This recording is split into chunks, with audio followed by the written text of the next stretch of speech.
The brand man Nyut, Quinjung. Wait, don't look at me like that. The words hung in the air of that Kansas cabin summer of 1867. Grace Sutton's hands trembled as she pulled down her dress, revealing the brand burned into her shoulder blade. 2 letters, S.B. Her stepfather had marked her like cattle. But standing there watching the sheriff's face go white with horror, Grace realized something. The scars that were meant to break her would become the evidence that freed her. This is the story of how a girl who was branded like property became the woman who built a shelter for survivors. Of how the worst thing that ever happened to her led to the best thing she ever became. Kansas, summer of 1867. Kansas, summer of 1867. The prairie stretched out like God's own canvas painted in shades of gold and amber under a merciless sun. Heat rose from the earth in waves that blurred the horizon, making the distant hills shimmer like mirages. This was land that either broke a man or made him, and there wasn't much middle ground between the two.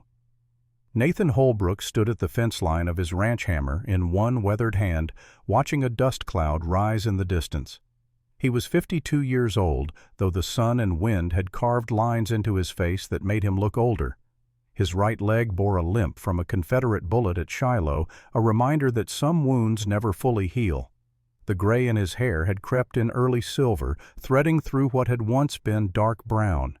8 years he'd lived alone on this land.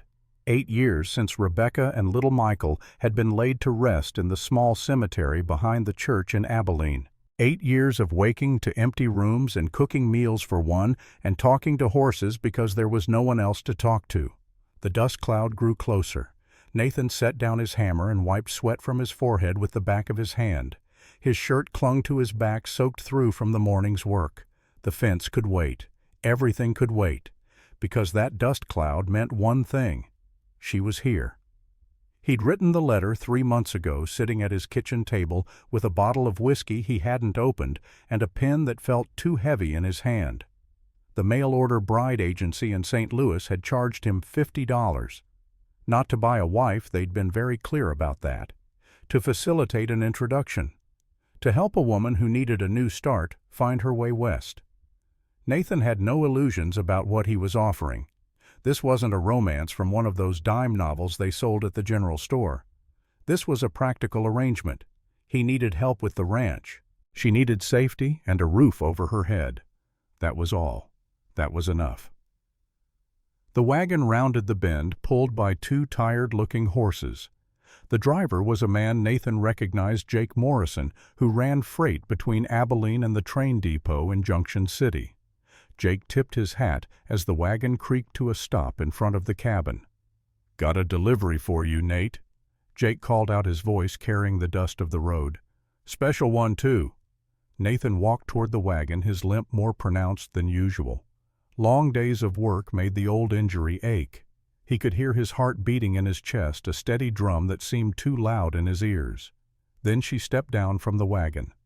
Grace Ellen Sutton was 22 years old, though at first glance she might have passed for younger. She wore a plain gray dress that had seen better days, the hem dusty and torn in places. Her blonde hair, the color of wheat just before harvest, was pulled back in a bun that was coming loose, strands falling around her face. She was thin painfully, so her wrists delicate as bird bones where they emerged from her sleeves.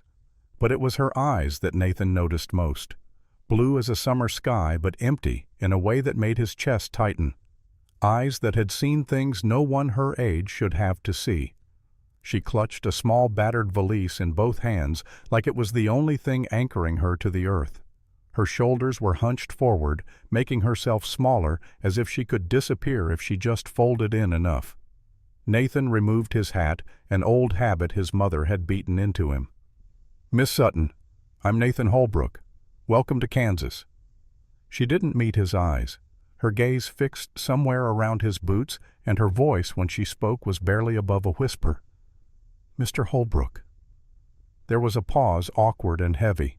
Jake Morrison cleared his throat and climbed down from the wagon, unhitching a small trunk that contained, Nathan assumed, the rest of her worldly possessions.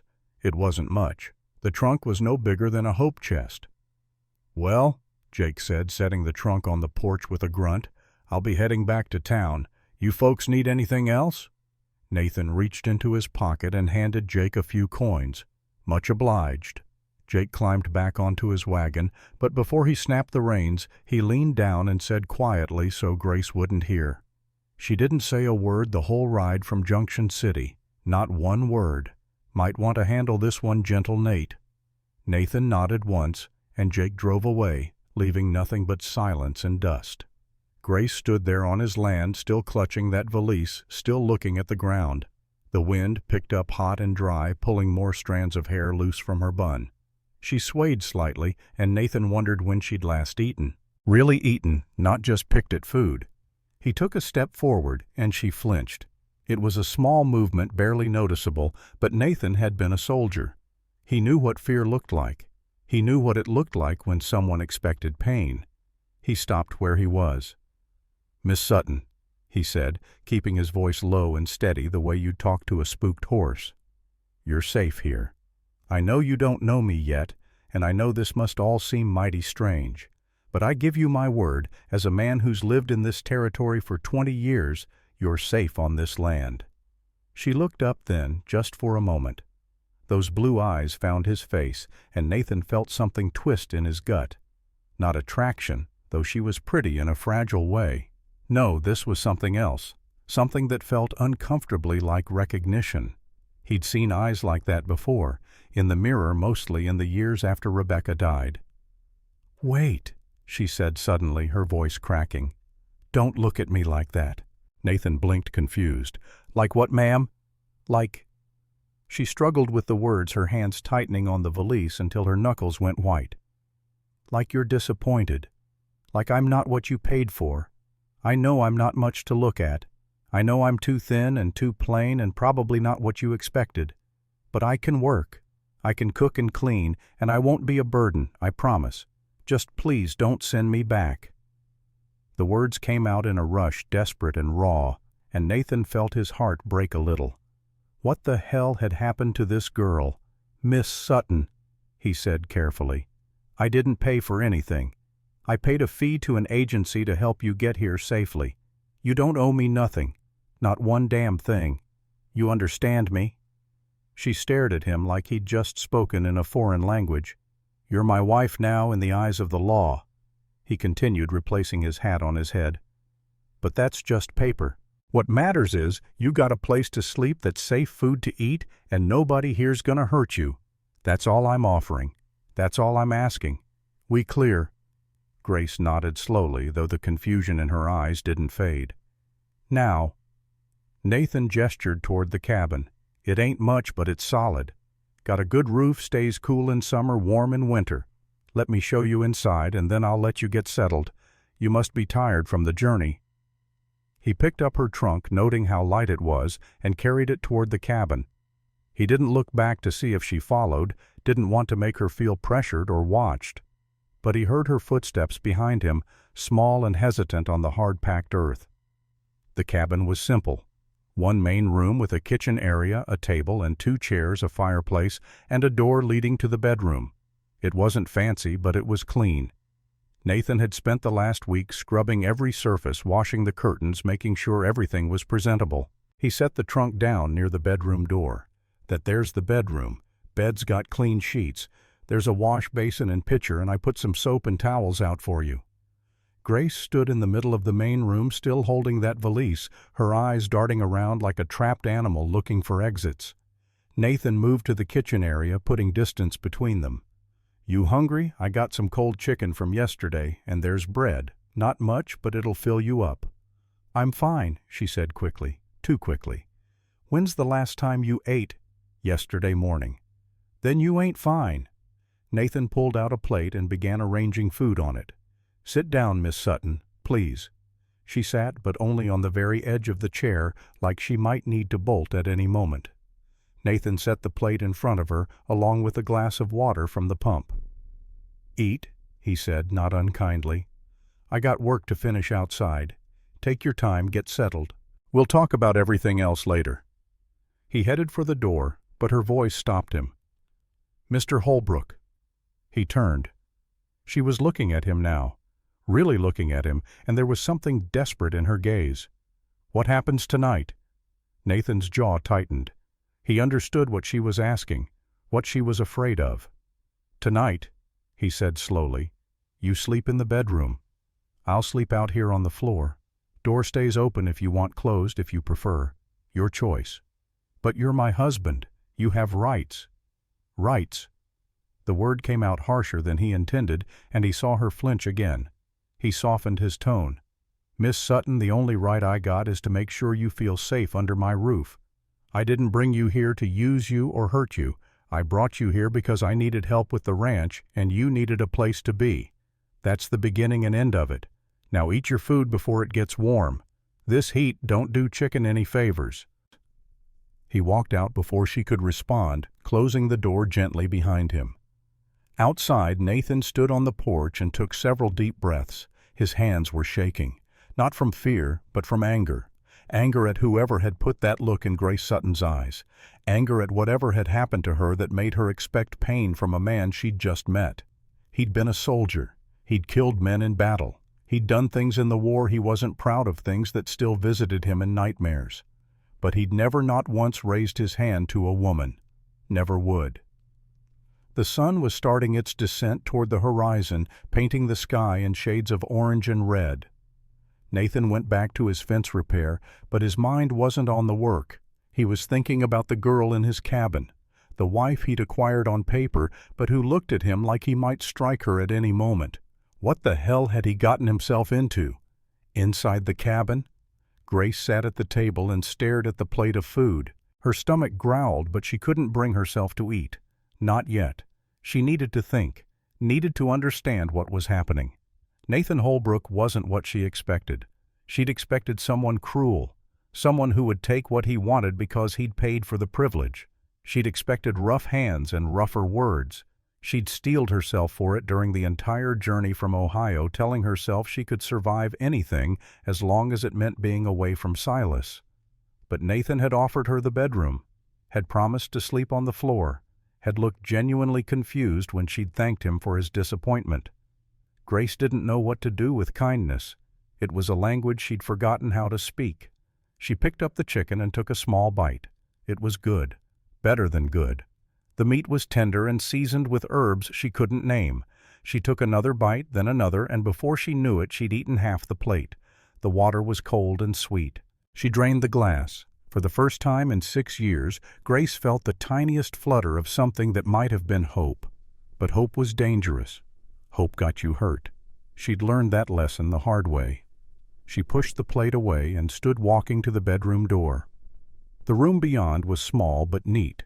The bed looked comfortable, the quilts hand-sewn in a pattern of blue and white. There was a dresser with a cracked mirror, a chair, a small table with a lamp. On the bed lay a white nightgown freshly washed and folded. Grace picked it up and held it to her chest. It smelled like soap and sunshine. She set it back down carefully and turned to look out the bedroom window. She could see Nathan out by the fence line working in the fading light. His movements were methodical, practiced. Even with his limp, he moved with a confidence that came from knowing his own strength. Grace had known men who used their strength to hurt. But watching Nathan now, she saw something different. Control. Restraint. Like he was always holding something back. The sun finally set, and darkness crept across the prairie like a living thing. Grace heard Nathan's footsteps on the porch, heard him washing up at the pump outside. She quickly retreated from the window and sat on the edge of the bed, her hands folded in her lap. There was a knock on the door frame. Nathan stood in the doorway, not crossing the threshold. "Just wanted to let you know I'm turning in," he said. "You need anything, you just holler. I'm a light sleeper." "Mr. Holbrook," Grace said, her voice steadier than she felt. "I don't understand. Why are you being so kind to me?" He was quiet for a long moment, and in the dim light from the lamp, she couldn't read his expression. "Because someone should have been kind to you a long time ago," he finally said. "Good night, Miss Sutton. Sleep well."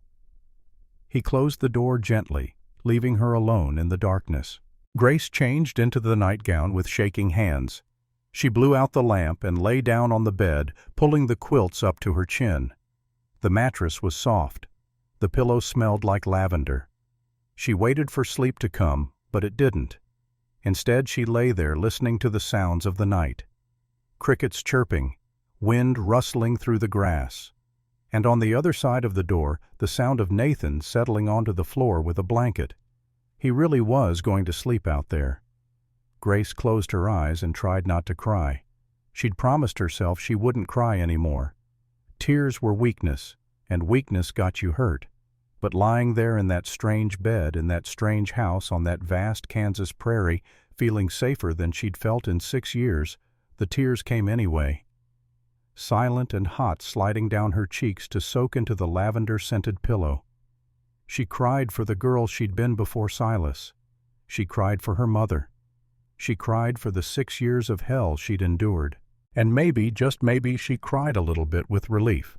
Because for the first time in a very long time, Grace Sutton felt like she might survive after all. The night deepened. Stars appeared in the vast Kansas sky, more stars than Grace had ever seen in Ohio. The prairie settled into its nocturnal rhythm, alive with sounds she didn't recognize. And in the main room, Nathan Holbrook lay on the hard wooden floor with a thin blanket and wondered what demons haunted the girl sleeping in his bed. He'd seen that look before. In the eyes of soldiers who'd seen too much combat. In the eyes of freed slaves bearing the scars of their bondage. It was the look of someone who'd been broken and put back together wrong. Nathan shifted on the floor, trying to find a position that didn't make his bad leg ache. He was 52, too old to be sleeping on floors. But he'd meant what he said. She needed to feel safe, and if that meant he slept on wood planks for a while, so be it. He thought about Rebecca. Sweet Rebecca, who died while he was off playing hero in a war that had taken everything from everyone. She'd been sick for 3 days before she passed, and little Michael had gone 2 days after her. By the time Nathan got the telegram and made it home, they were already in the ground. He'd stood at those graves and sworn he'd never forgive himself. And he hadn't. Maybe that's why he'd written to the agency, not really looking for a wife, but looking for a way to stop being a ghost in his own life. Looking for a reason to be something other than the man who'd chosen duty over family and lost everything that mattered. From the bedroom he heard a sound. Soft crying muffled by a pillow. Nathan closed his eyes and said nothing. Some things a person had to work through on their own.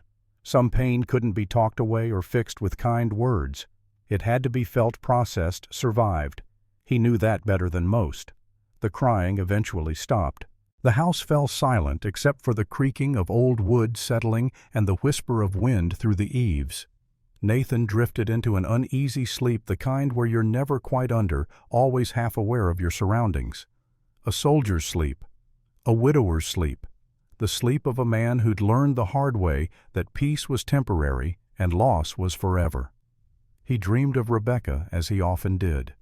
But this time, she wasn't lying in a sick bed. She was standing in a field of wheat, healthy and whole, and she was smiling at him. Not sad, not accusing, just smiling. "It's all right, Nate," she said, though her lips didn't move. "Let yourself live again." He woke with a start, disoriented. The cabin was dark.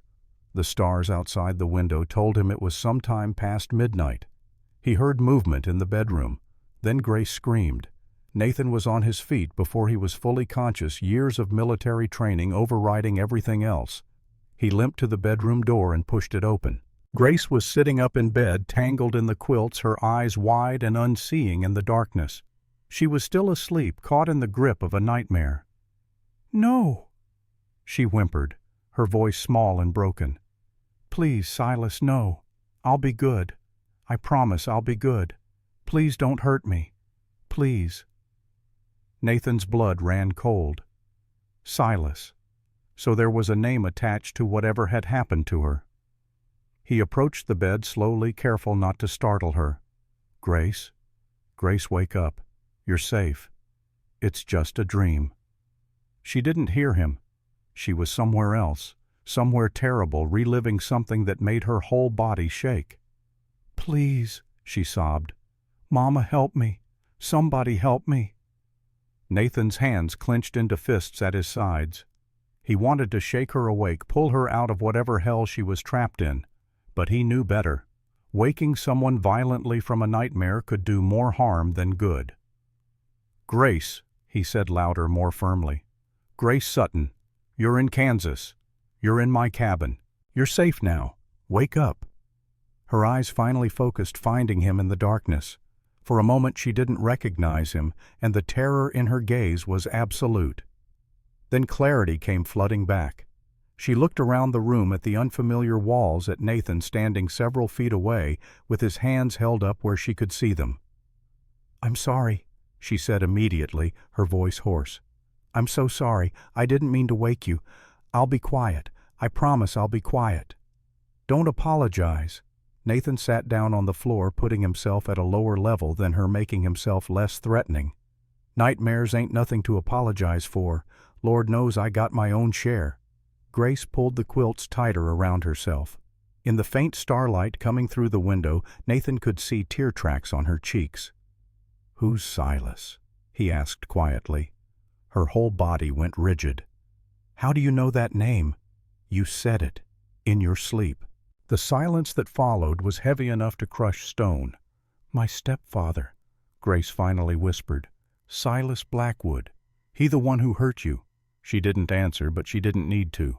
The answer was written in every line of her body, every breath she took. Nathan nodded slowly. "You don't gotta tell me nothing you don't want to tell, but I need you to understand something, Grace. That man, whoever he is, whatever he did, he ain't here. He can't touch you no more, not while I'm breathing." "You don't know him," Grace said, her voice shaking. "You don't know what he's capable of. Maybe not. But I know what I'm capable of. And I promise you on my honor, as a man who's killed other men and made peace with it, if he shows his face anywhere near this ranch, he'll regret it." There was steel in Nathan's voice now, a hardness that came from somewhere deep and dark. Grace heard it, and instead of scaring her, it steadied her somehow. "Do you want to talk about it?" Nathan asked. "Sometimes talking helps, sometimes it don't. Your choice." Grace was quiet for so long that Nathan thought she might have decided against it. He was about to excuse himself when she spoke. "My mother died when I was 15. She began, her voice flat and distant. "Anna Sutton. She was married to Silas for 2 years before she died. He seemed like a good man at first, respectable. He owned a lumber mill in Ohio, had money, people in town looked up to him." She paused, pulling the quilts even tighter. "Mama fell down the stairs. That's what Silas told everyone. That she'd tripped, fallen, broken her neck. There was a funeral.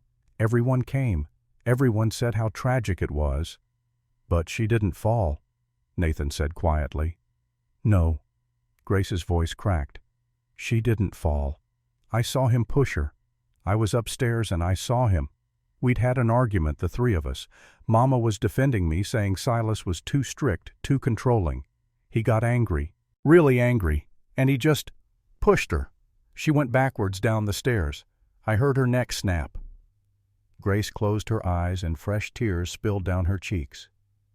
"I ran downstairs and Mama was just lying there, not moving. Her eyes were open, but she wasn't seeing nothing. And Silas, he looked at me and he said, 'This is your fault. You made me angry. You did this.' And I believed him. I was 15 years old and I believed him." Nathan felt sick. Not just sick, but a rage so deep and cold it scared him. He'd seen terrible things in the war. He'd participated in terrible things. But this was different. This was a man murdering his wife and blaming a child for it. After the funeral, Grace continued, her voice mechanical now, reciting facts like she was reading from a ledger. "Things changed. Silas said I had to earn my keep now that Mama was gone. He said I owed him for the roof over my head, for the food I ate. At first it was just extra chores. Then he started locking me in my room at night. Then the beating started." She pulled down the neck of her nightgown, slightly revealing the edge of a scar that disappeared under the fabric.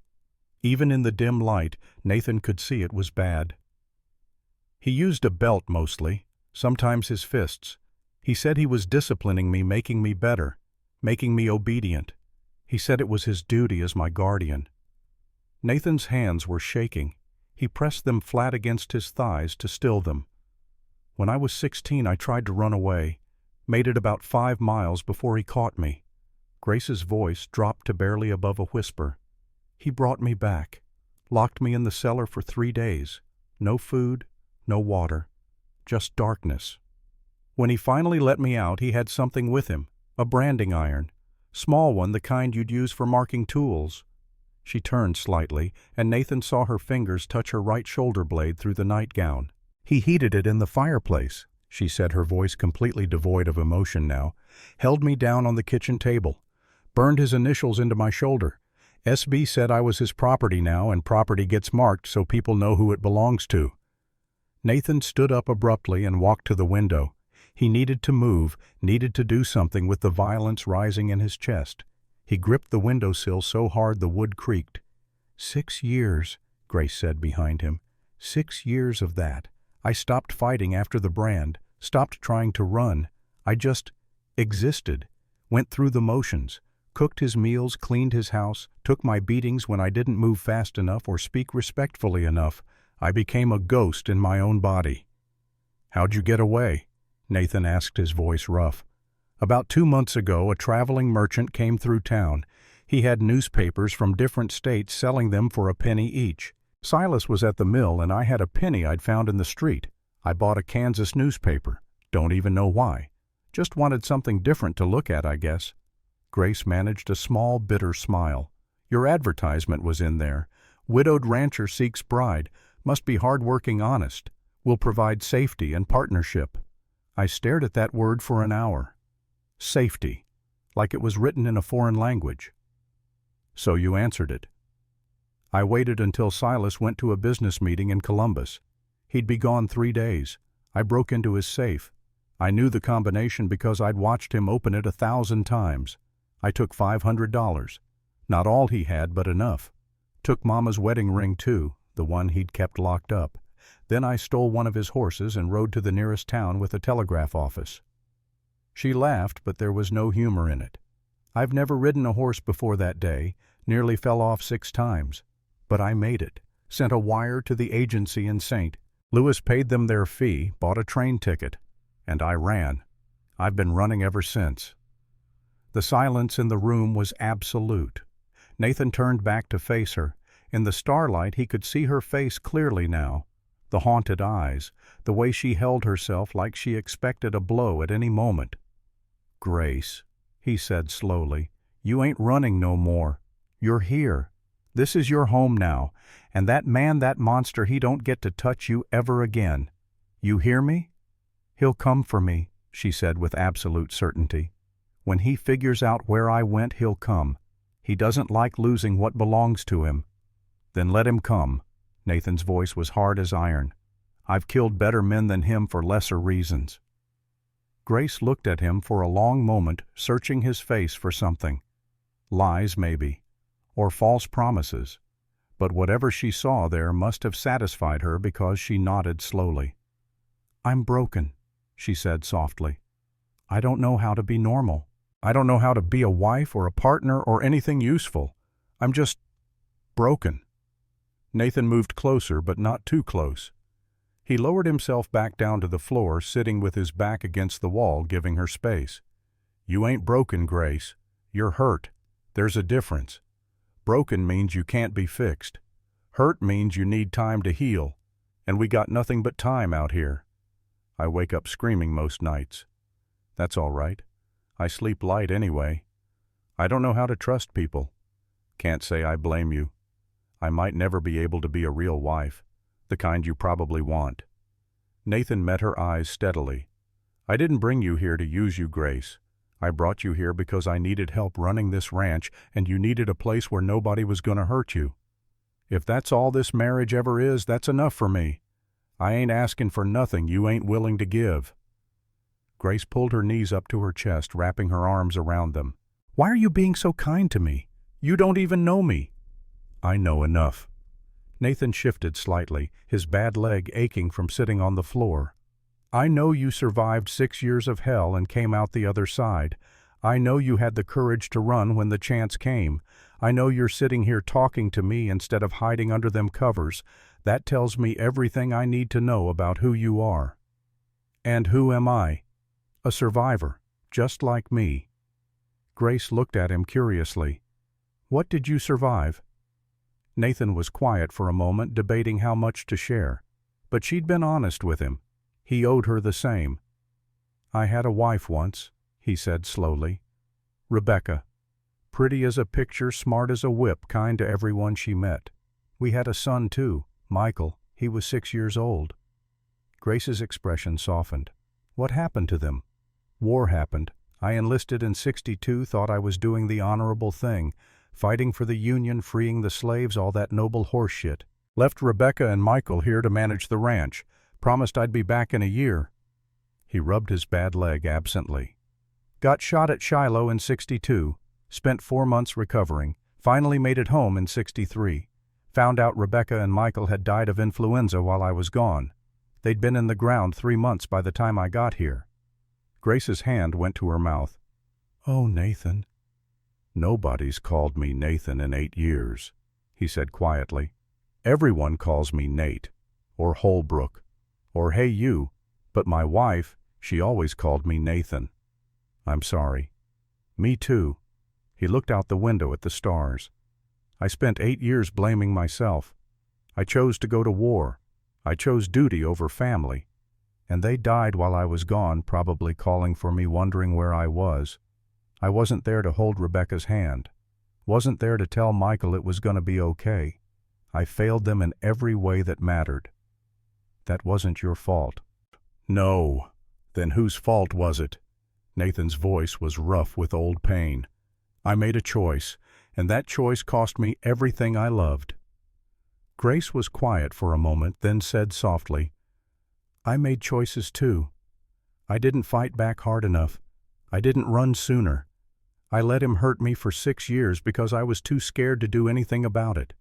So if you're going to blame yourself for things outside your control, I guess I got to blame myself too. Nathan looked at her and saw the truth of it. They were both carrying guilt that wasn't really theirs to carry, both punishing themselves for surviving when others hadn't. Maybe we're both wrong, he said. Maybe guilt is just what happens when you survive something terrible and your mind can't make sense of why you're still here when others ain't. Maybe. Grace rested her chin on her knees.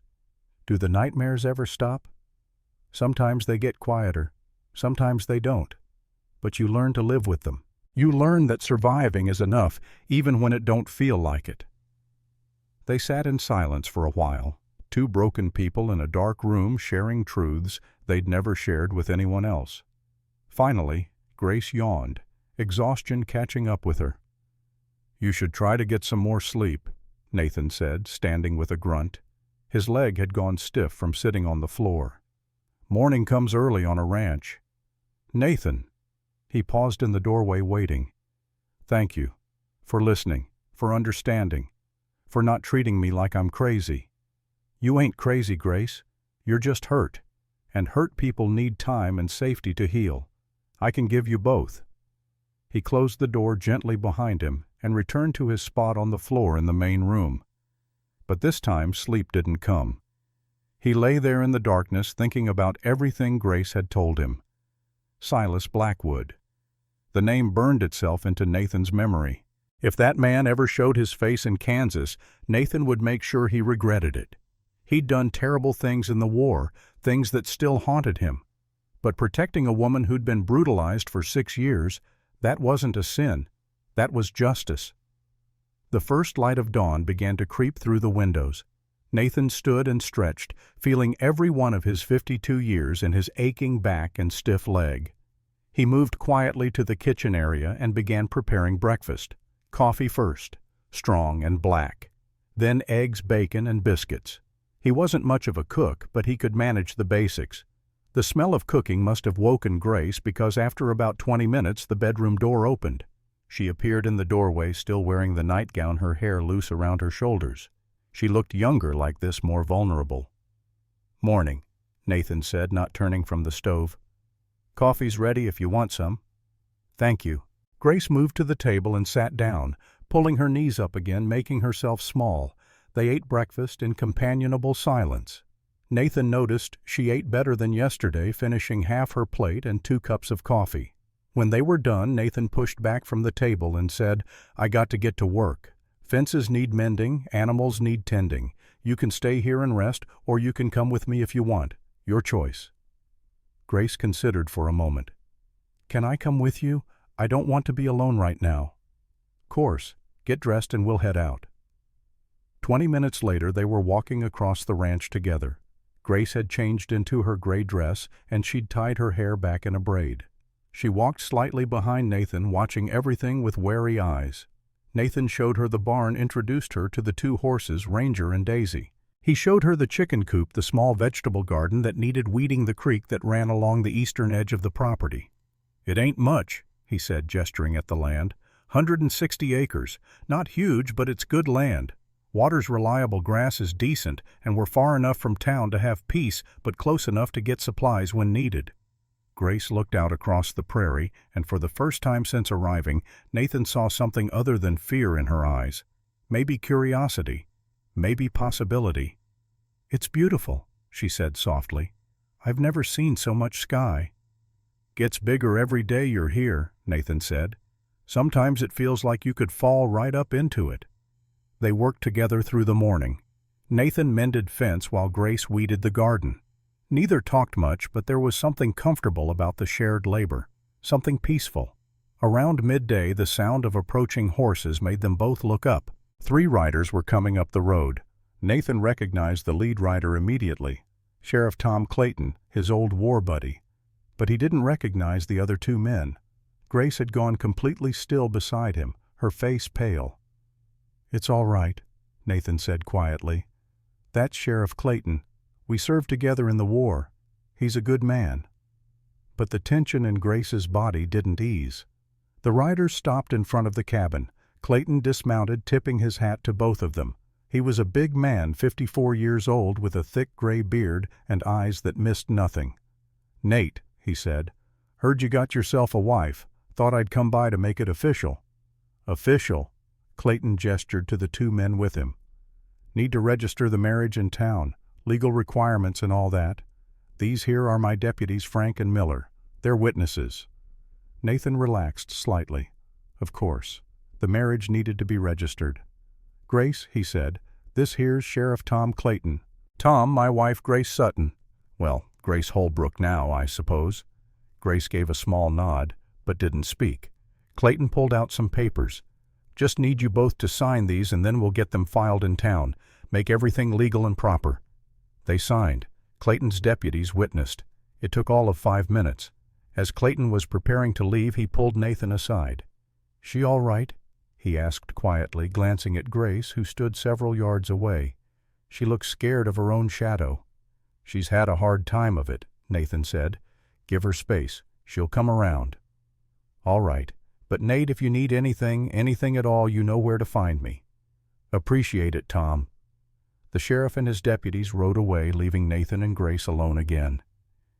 "You're really my husband now," Grace said, staring at the dust cloud the riders had left behind. "Legal and everything. Does that bother you?" She considered the question. "No. It just feels strange. Like I'm dreaming." "If it's a dream, let's hope we don't wake up for a while." That earned him a small smile, the first real smile he'd seen from her. It transformed her face, made her look less like a frightened girl and more like the woman she could be. The rest of the day passed quietly. They worked, they ate dinner, they sat on the porch as the sun set. Grace asked questions about the ranch, about Kansas, about anything except her past. Nathan answered, keeping his voice even and calm. When full dark came, Nathan stood. "Time for bed. You want the door open or closed tonight?" Grace thought for a moment. "Open, if that's all right."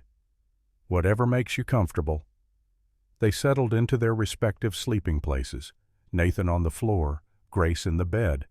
But this time there was less fear in the air, less tension. "Nathan," Grace's voice came from the darkness. "Yeah. I'm glad I answered your advertisement." "Me too, Grace. Me too. And for the first time in 8 years, Nathan Holbrook went to sleep, feeling like maybe, just maybe, he wasn't a ghost anymore. Maybe neither of them were. The first week passed like a slow river, each day flowing into the next with a rhythm that was both strange and comforting.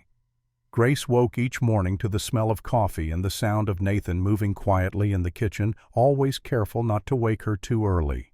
She'd lie there for a few minutes, listening to those domestic sounds, reminding herself that this was real, that she was safe, that the man on the other side of that door wasn't Silas. On the second morning, she emerged from the bedroom to find Nathan already gone, a plate of breakfast waiting for her on the table, still warm. Eggs and toast, simple but carefully prepared. There was a note beside the plate written in careful block letters. Gone to check the cattle in the north pasture. Back by noon. Food's in the icebox if you get hungry before then. N. Grace ate slowly, taking her time. The cabin felt different in the daylight, less threatening. She washed her dishes, then found herself at loose ends. What was she supposed to do? What did wives do on ranches? She started with what she knew. Cleaning. She swept the floors, dusted the shelves, washed the windows. The work was familiar, comforting in its routine. But unlike at Silas's house here, there was no fear driving her movements. No worry that she'd miss a spot and be punished for it. When Nathan returned at noon, he found the cabin spotless. "You didn't have to do all this," he said, looking around at the gleaming surfaces. "I wanted to. I need to earn my keep." Nathan frowned. "Grace, you don't need to earn nothing. This is your home now. You can do as much or as little as you want." She didn't know how to respond to that. The idea of choice was still foreign. That afternoon, Nathan took her out to the barn and introduced her properly to the animals. There were 2 horses, Ranger, a large black gelding with a white star on his forehead, and Daisy, a gentler mare the color of caramel. "Ranger's mine," Nathan explained, running a hand down the gelding's neck. "Had him 8 years. He's stubborn as hell and has a mean streak with strangers, but he's loyal. Daisy here, she's yours if you want her." Grace approached the mare cautiously. She'd never been around horses much, and the animal seemed enormous up close. But Daisy turned her head and regarded Grace with soft brown eyes that held no threat. "She won't hurt you," Nathan said. "She's gentle as they come. Used to belong to Rebecca. She loved this horse." Grace reached out slowly, touching the mare's neck. The horse's coat was warm and smooth under her fingers. Daisy nickered softly and leaned into the touch. "Hello, Daisy," Grace whispered. "I'm Grace." Something about the simple act of touching this animal, this creature that couldn't hurt her and wouldn't judge her, made Grace's throat tighten with emotion. She pressed her forehead against Daisy's neck and just breathed, feeling the horse's warmth, hearing her steady breathing. Nathan watched from a few feet away, giving her space. After a moment he said, "I'll teach you to ride if you want. Not today, but soon. Out here knowing how to ride can be important." Grace nodded, not trusting her voice. They spent the rest of the afternoon working around the ranch. Nathan showed Grace how to collect eggs from the chickens, a task that proved more challenging than it looked. The hens were territorial and aggressive, pecking at her hands when she reached into the nesting boxes. "You got to be firm with them," Nathan said, demonstrating. "Show them you ain't scared. Chickens are like bullies. They sense fear and go right for it." On her third try, Grace managed to collect a basket of eggs without getting pecked. She felt absurdly proud of herself. That evening they ate dinner together at the small table. Grace had helped prepare the meal, chopping vegetables while Nathan handled the meat. It was the first time in 6 years she'd cooked without fear crawling up her spine. "You're a good cook," Nathan observed. "Better than me, anyway." Silas was particular about his meals, Grace said, then immediately regretted mentioning him. But Nathan didn't press. He just nodded and kept eating. After dinner they sat on the porch and watched the sun set. The sky turned gold, then orange, then deep purple. Grace had never taken the time to just sit and watch the day end. At Silas's house she'd always been working, always busy, always trying to stay invisible. "It's beautiful here," she said softly. "It is," Nathan agreed. That's one thing Kansas has got going for it. The sky's so big you can see forever. Do you ever get lonely, living out here by yourself? Nathan was quiet for a moment. I did, for a long time. After Rebecca and Michael died, the silence was the hardest part. This place felt like a tomb, but then I guess I got used to it, or I thought I did anyway. And now, he looked at her, and there was something gentle in his expression. Now it don't feel so empty. Having you here, it's like the house is waking up again, like it remembers what it's for. Grace felt her cheeks warm. She wasn't used to kindness, wasn't used to being wanted for something other than what she could provide or endure. The third night, Grace didn't have nightmares. She woke once disoriented in the darkness, but the sight of Nathan's form on the floor in the main room, the sound of his steady breathing, calmed her. She fell back asleep and didn't wake again until dawn. On the fourth day, Nathan asked if she wanted to help him with the morning chores. They worked side by side, feeding the horses, mucking out stalls, checking the fences. The work was hard, and by midday Grace's muscles ached in ways they hadn't in years. But it was a good ache, an honest ache. When they stopped for lunch, Grace suddenly asked, "Do you have any books?" Nathan looked surprised. "Books? Yeah, I got a few. Why?"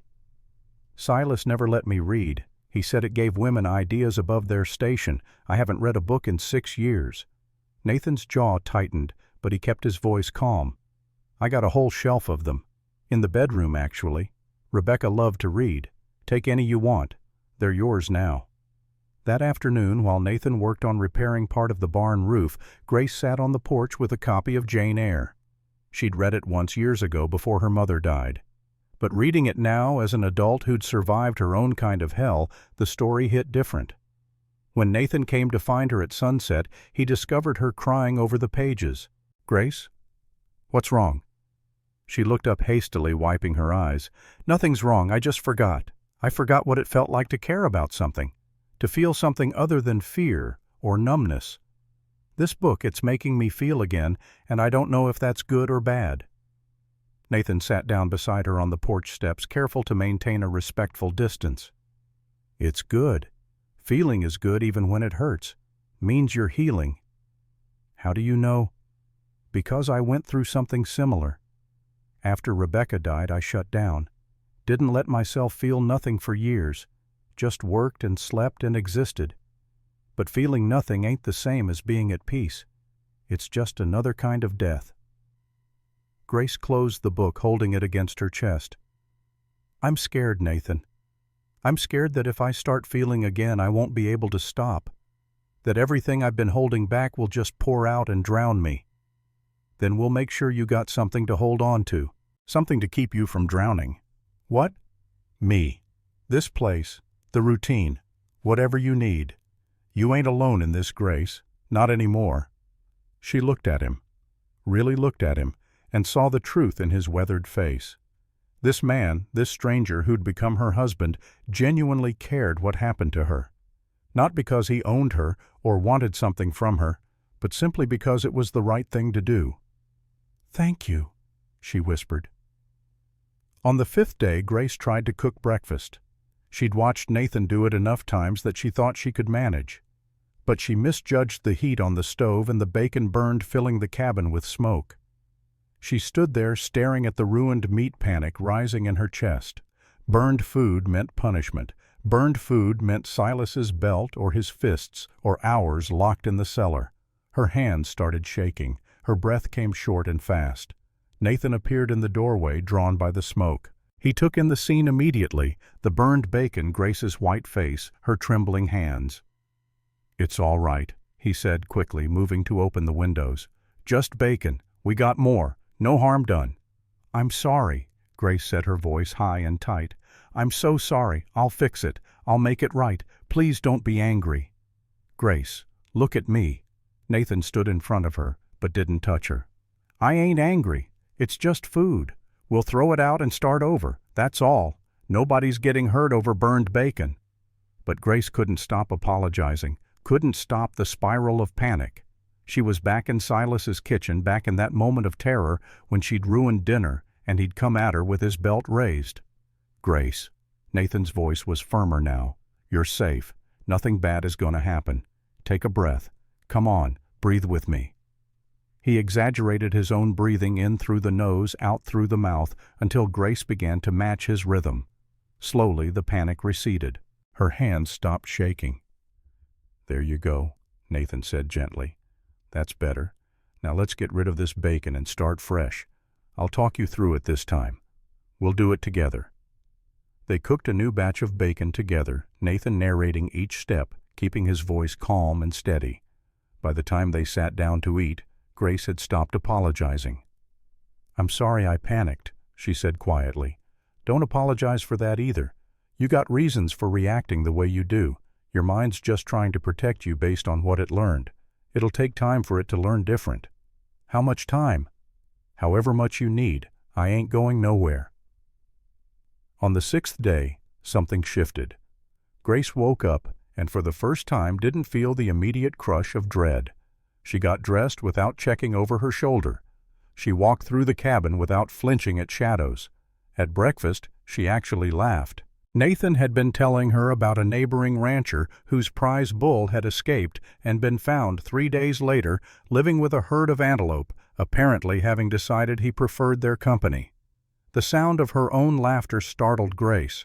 It had been so long since she'd made that sound that she'd almost forgotten what it felt like. The lightness in her chest, the way it bubbled up from somewhere deep inside.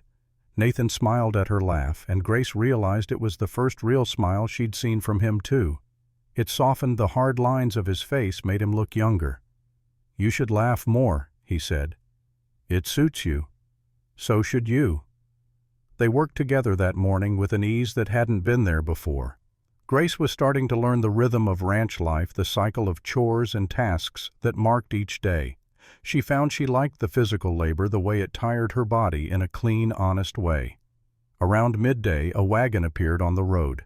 Grace tensed immediately, but Nathan put a hand on her arm, careful not to startle her. It's all right. That's Ruth Brennan, my neighbor to the south. She's good people. The wagon pulled up, driven by a woman who looked to be in her early 50s. She was solid and weathered, with gray-streaked brown hair pulled back in a practical bun. Her face was lined but kind, and her eyes were sharp. "Nate Holbrook," she called out, setting the wagon brake. "Heard you got yourself a wife. Thought I'd come by and see if the rumors were true." "They're true." Nathan helped the woman down from the wagon. "Ruth Brennan, this is Grace Holbrook. Grace Ruth runs the ranch south of here, best cattle woman in 3 counties. Ruth looked Grace up and down with an assessing gaze that wasn't unkind, just thorough. "You're young." 22, Grace said quietly, "and skinny. Nate not feeding you." "He feeds me fine. I'm just naturally thin." Ruth snorted. "Naturally thin, my foot. You got the look of someone who's been running on fear instead of food. But that'll change now that you're here. Kansas air and good work will put some meat on your bones." She turned to Nathan. "I brought some things. Figured a new bride might need them. Some preserves, a sack of flour, and my grandmother's recipe for cornbread. Best in the county if I do say so myself." "That's mighty kind of you, Ruth." "Ain't kindness, it's practicality. We take care of our own out here. Grace is one of us now." Ruth fixed Grace with those sharp eyes again. "You ever need anything, girl, you come find me. My ranch is 2 miles south. Can't miss it. Big red barn and a sign that says Brennan Ranch. I'm there most days, and if I'm not, my foreman knows where to find me." "Thank you," Grace said, genuinely touched. Ruth started unloading supplies from the wagon, and Grace moved to help. As they carried things into the cabin, Ruth said quietly, so Nathan wouldn't hear, "I can see you've been hurt. Won't ask about it. That's your business. But I want you to know something. I was married once to a man who thought his fists were the solution to every disagreement. Spent 10 years walking on eggshells, jumping at loud noises. One night he came at me drunk, and I shot him. Sheriff ruled it self-defense." Grace's eyes widened. "I'm telling you this," Ruth continued, "because you need to know you ain't alone. And you need to know that out here a woman's got the right to defend herself. Don't matter if it's her husband or her father or the governor himself. Anyone lays hands on you, you got the right to fight back. You remember that. Nathan would never hurt me. I know. That's why I'm telling you this now while you can hear it. Nate's one of the good ones. But if whoever hurt you before ever comes around, you remember what I said. You got the right to defend yourself. They finished unloading in silence, but Grace felt something settle in her chest, a kind of solidarity she'd never experienced before. Ruth had survived too. Ruth understood. Before she left, Ruth invited them both to dinner the following Sunday. Nothing fancy, just stew and biscuits, but it'll do you good to see other folks. Can't live in isolation forever. After Ruth drove away, Grace stood on the porch and watched the dust settle. She's intimidating, Grace said. Nathan chuckled. Ruth? Yeah, she can be, but she's solid. You won't find a more loyal friend in the whole territory. She told me she shot her husband. She did. Earl Brennan was a mean drunk. Came at her with a knife one night. Ruth put 2 bullets in his chest. Nobody mourned him much. Grace turned to look at Nathan. Would you have mourned him? Nope. Some men need killing. Earl Brennan was one of them. The 7th day was Sunday. They spent the morning at church in Abilene, a small wooden building with a bell tower and hard wooden pews. Grace wore her best dress, which wasn't saying much, and sat beside Nathan, acutely aware of the curious looks from other congregants. People were friendly but distant, not quite sure what to make of the young mail-order bride who'd appeared so suddenly. Grace kept her head down and her hands folded, trying to be as invisible as possible. After the service, several women approached to introduce themselves. They were polite, welcoming even, but Grace could see the questions in their eyes. Who was she? Where had she come from? Why had Nathan Holbrook, who'd been alone for 8 years, suddenly decided to marry Nathan, stayed close, deflecting the more intrusive questions with practiced ease? Grace was grateful for his presence, his solid bulk between her and the curiosity of strangers. That evening they went to Ruth's ranch for dinner as promised. The meal was simple but delicious, and Ruth's foreman, an older man named Charlie, regaled them with stories about cattle drives and encounters with outlaws. As they were leaving, Ruth pulled Grace aside one more time. You settling in all right? Yes, ma'am. Nathan's been very kind. Good. You remember what I told you, about defending yourself? I remember. Ruth nodded, satisfied. One more thing. If you ever need to talk woman to woman, my door's open. Sometimes it helps to talk to someone who understands. Grace felt tears prick her eyes. Thank you. That means more than you know. The second week began, and Grace found herself falling into the rhythm of ranch life more naturally. She collected eggs without getting pecked. She helped Nathan with the horses, learning to brush them down and clean their hooves. She cooked meals that didn't burn. One morning Nathan found her in the garden pulling weeds with fierce concentration. You don't have to do all that, he said. I can help. I like it. It's peaceful. And I like watching things grow. Nathan knelt beside her, his bad leg protesting, and began pulling weeds too. They worked in companionable silence for a while before Grace spoke. Nathan, can I ask you something? Sure. Why did you really write to that agency? What made you decide after 8 years alone to look for a wife? Nathan was quiet for a long moment, his hands stilling in the dirt. Honest answer, I was tired of being half dead. I'd been going through the motions for so long I'd forgotten what it felt like to actually live. Then one day I was sitting in my cabin and I realized I couldn't remember the last time I'd spoken out loud.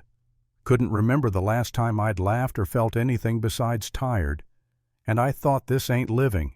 This is just waiting to die. He pulled another weed, examining it before tossing it aside. So I wrote that letter. Figured maybe if I had someone to share this life with, someone who needed a safe place as much as I needed a purpose, maybe we could both start living again instead of just existing. Grace looked at him. This man who'd taken in a stranger who slept on the floor every night without complaint, who treated her with more kindness than anyone had in 6 years. I think you saved my life, she said softly. No. Nathan shook his head. You saved your own life when you ran. I just gave you a place to land. They finished weeding the garden together, and Grace realized something. She was happy. Not the giddy, euphoric happiness of fairy tales, but the quiet, steady happiness of safety, of routine, of not being afraid every moment of every day. It was enough, more than enough. That afternoon, Nathan announced he had something to show her. He led her to the barn and brought out a saddle. "Time you learn to ride properly," he said. "You can't be stranded here without knowing how to get yourself to town if you need to." He saddled Daisy, while Grace watched nervous but excited. The mare stood patiently as Nathan adjusted straps and checked buckles. "Now," Nathan said, "mounting is the trickiest part at first. Put your left foot in the stirrup, grab the saddle horn, and swing your right leg over. Don't overthink it." Grace tried, and failed, and tried again. On the third attempt she managed to haul herself up into the saddle, though her landing was less than graceful. From up here the world looked different, bigger. She was higher than she'd ever been, and it was both terrifying and exhilarating. "Good," Nathan said. "Now hold the reins like this. Gentle pressure.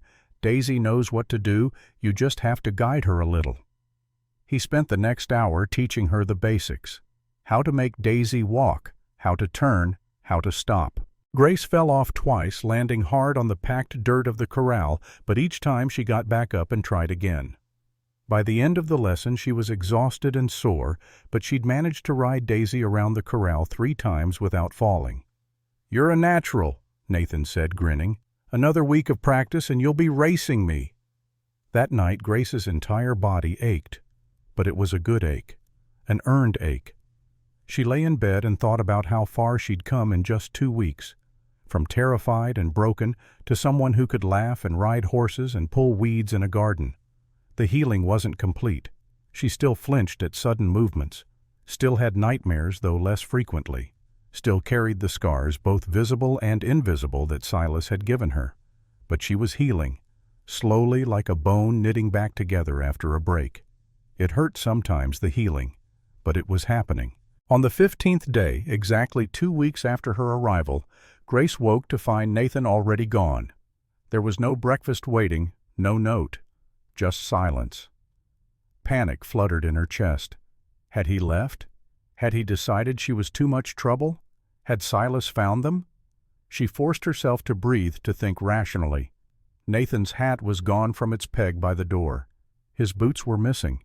He'd gone out to work, that was all. Nothing sinister. She made her own breakfast, then set about her chores. But the unease persisted, a low hum of anxiety that she couldn't quite shake. Around mid-morning she heard a horse approaching. Grace looked out the window and saw Nathan riding in, but he wasn't alone. There was someone with him walking alongside the horse. A man, rough-looking, dusty from travel. Grace's heart seized in her chest. She knew that walk, would know it anywhere. But no. As they got closer, she could see it wasn't Silas. This man was taller, younger, a stranger. Nathan helped the man down from the horse. Even from a distance, Grace could see the man was injured, blood staining his shirt. She met them at the door. "Grace, this is Jim Walker," Nathan said. "Found him about 2 miles out. His horse threw him and ran off. He's got a bad cut on his arm and what looks like a sprained ankle. I told him we'd patch him up before sending him on his way." Jim Walker was maybe 30, with red hair and a sheepish expression. "Ma'am, I'm real sorry to impose. I know this ain't proper, a strange man showing up at your home like this." "Come inside," Grace said, falling back on the manners her mother had taught her. "Let's get that arm cleaned up." They spent the next hour tending to Jim's injuries. The cut on his arm was deep but clean, and Grace stitched it up with steady hands while Nathan held the man still. The work was oddly calming, giving her something to focus on besides her earlier anxiety. Jim told them he was a cattle buyer from Dodge City, traveling to Abilene to meet with ranchers. He was grateful for their help and promised to send payment once he got to town. "No need," Nathan said. "Out here we help folks who need it. That's just how it's done." After Jim left riding one of Nathan's horses with a promise to return it the next day, Grace and Nathan sat on the porch in the afternoon heat. "You did good today," Nathan said. "Those stitches were neat as any doctor could do. My mother taught me. She said every woman should know basic nursing. Your mother was a wise woman. Grace was quiet for a moment, then said, I thought you'd left this morning. When I woke up and you were gone with no note, I panicked. I thought maybe you'd decided I was too much trouble. Nathan turned to look at her, surprised. Grace, I'm sorry. I didn't think. I had to ride out early to check on some cattle I'd heard might be sick. Didn't want to wake you, but I should have left a note. It's all right. I know it was silly of me to panic. It wasn't silly. Given what you've been through, it makes perfect sense. He paused, then said, I ain't going nowhere, Grace. This is my home. You're my wife. I don't walk away from my responsibilities or the people I care about. You care about me? Course I do. You're under my roof, under my protection. That means something to me. Grace felt warmth spread through her chest. Care. She was cared about. When was the last time someone had said those words to her? That evening, as they prepared dinner together, Grace realized something. She felt safe enough to ask for what she wanted, to express needs instead of just accepting whatever was given to her. Nathan, she said as she sliced vegetables, could we maybe sit out on the porch after dinner? I like watching the sunset. Sure, I like that too. Such a small thing, such a simple request. But the fact that she'd been able to ask and that he'd agreed without question felt monumental. They sat on the porch until the stars came out, talking quietly about nothing in particular. The weather, the cattle, the garden, small ordinary things that made up a life. And Grace realized that this was what she'd been missing. Not grand gestures or dramatic declarations, but simple quiet moments of companionship, of not being alone. The third week brought a heat wave. The temperatures soared, making work almost impossible during the middle of the day. Nathan and Grace adjusted their schedule, working in the early morning and late evening, resting during the hottest hours. One afternoon, seeking relief from the heat, they went down to the creek that ran along the property. The water was cool and clear, running over smooth stones. Nathan sat on the bank while Grace waded in her skirt, hiked up to her knees. The water felt like heaven against her hot skin. Feels good, doesn't it? Nathan called. It's wonderful. Why don't you come in? Can't swim with this bum leg. Just weighs me down. Grace splashed water on her face and arms, reveling in the coolness. For a moment she felt almost carefree, almost like the girl she'd been before everything went wrong. Then she heard it, the sound of a horse approaching fast. She looked at Nathan, saw his body tense. He stood, his hand going instinctively to his hip where his gun belt hung. A rider appeared coming up the path at a gallop. As he got closer, Grace recognized him. Sheriff Clayton. He reined in his horse, breathing hard. Nate, Grace, we got a problem. Grace's blood ran cold. She knew. Somehow she knew. What kind of problem? Nathan asked, his voice carefully neutral. Clayton dismounted, pulling an envelope from his saddlebag. Man came into town this morning, asking questions about a young blonde woman who might have come through a few months back. Said she was his stepdaughter gone missing. Said he was real worried about her. Grace felt the world tilt. No, it was too soon. How had he found her so fast? This man have a name? Nathan asked. Silas Blackwood, from Ohio. Says the girl stole money and a horse from him. Says she's not right in the head, needs to come home where she can be cared for. The blood drained from Grace's face. She stumbled, getting out of the creek, and Nathan was there immediately, steadying her. Grace is my wife, Nathan said firmly. Legal and proper. Whatever claim this Blackwood thinks he has, it ain't valid no more. Clayton looked uncomfortable. That's the problem, Nate. He's got papers. Legal guardianship documents signed by a judge in Ohio. Says she's mentally unfit, can't make decisions for herself. And he's got an arrest warrant for theft. $500 and a horse. That's horse shit, and you know it, Tom. Maybe so. But he's got legal documents, and I got to at least hear both sides. I'm sorry, Nate, but I need you both to come to town tomorrow. Bring your marriage certificate. We'll sort this out proper and legal. After Clayton left, Grace collapsed onto the creek bank. Her whole body was shaking. He found me, she whispered. Oh, God, he found me. Nathan knelt beside her, his face grim. Hey, look at me. Look at me, Grace. She forced herself to meet his eyes. "He ain't taking you nowhere," Nathan said. "I don't care what papers he's got. I don't care what lies he's told. You're my wife. This is your home, and I will not let him take you. Do you understand me?" "You don't know him, Nathan. You don't know what he's capable of. He'll twist everything. He'll make them believe I'm crazy. He's good at that." "Then we'll prove you ain't. We'll show them the scars. We'll tell them what he did. And if that don't work, we'll find another way. But Grace, I swear to you on Rebecca's grave, that man will not take you back to Ohio, not while I'm breathing." Grace wanted to believe him. God, how she wanted to believe him. But she'd spent 6 years learning that Silas always won, always got what he wanted, always found a way to make her pay for defying him. They went back to the cabin in silence. Grace couldn't eat dinner, couldn't do anything but sit and stare at nothing, her mind spiraling through every terrible possibility. That night, neither of them slept. Nathan sat in the main room cleaning his gun. Grace lay in bed staring at the ceiling, waiting for the dawn that would bring the confrontation she'd been dreading since the day she ran. As the first light of morning crept through the window, Nathan appeared in the bedroom doorway. "Time to get dressed," he said. "We're going to town. And Grace, whatever happens today, remember this. You ain't that scared girl in Ohio no more. You're Grace Holbrook, my wife, a woman with rights and choices. Don't let him make you forget that." Grace nodded, but inside she was that scared girl, because Silas Blackwood had found her, and Silas always won. The ride into Abilene felt like traveling to the gallows. Grace sat beside Nathan on the wagon seat, her hands clenched so tightly in her lap that her knuckles had gone white. Every bump in the road, every turn of the wheels, brought her closer to the man who'd haunted her nightmares for 6 years. The morning was already hot, the sun beating down mercilessly on the Kansas prairie. Dust rose from the wagon wheels, coating everything in a fine brown powder.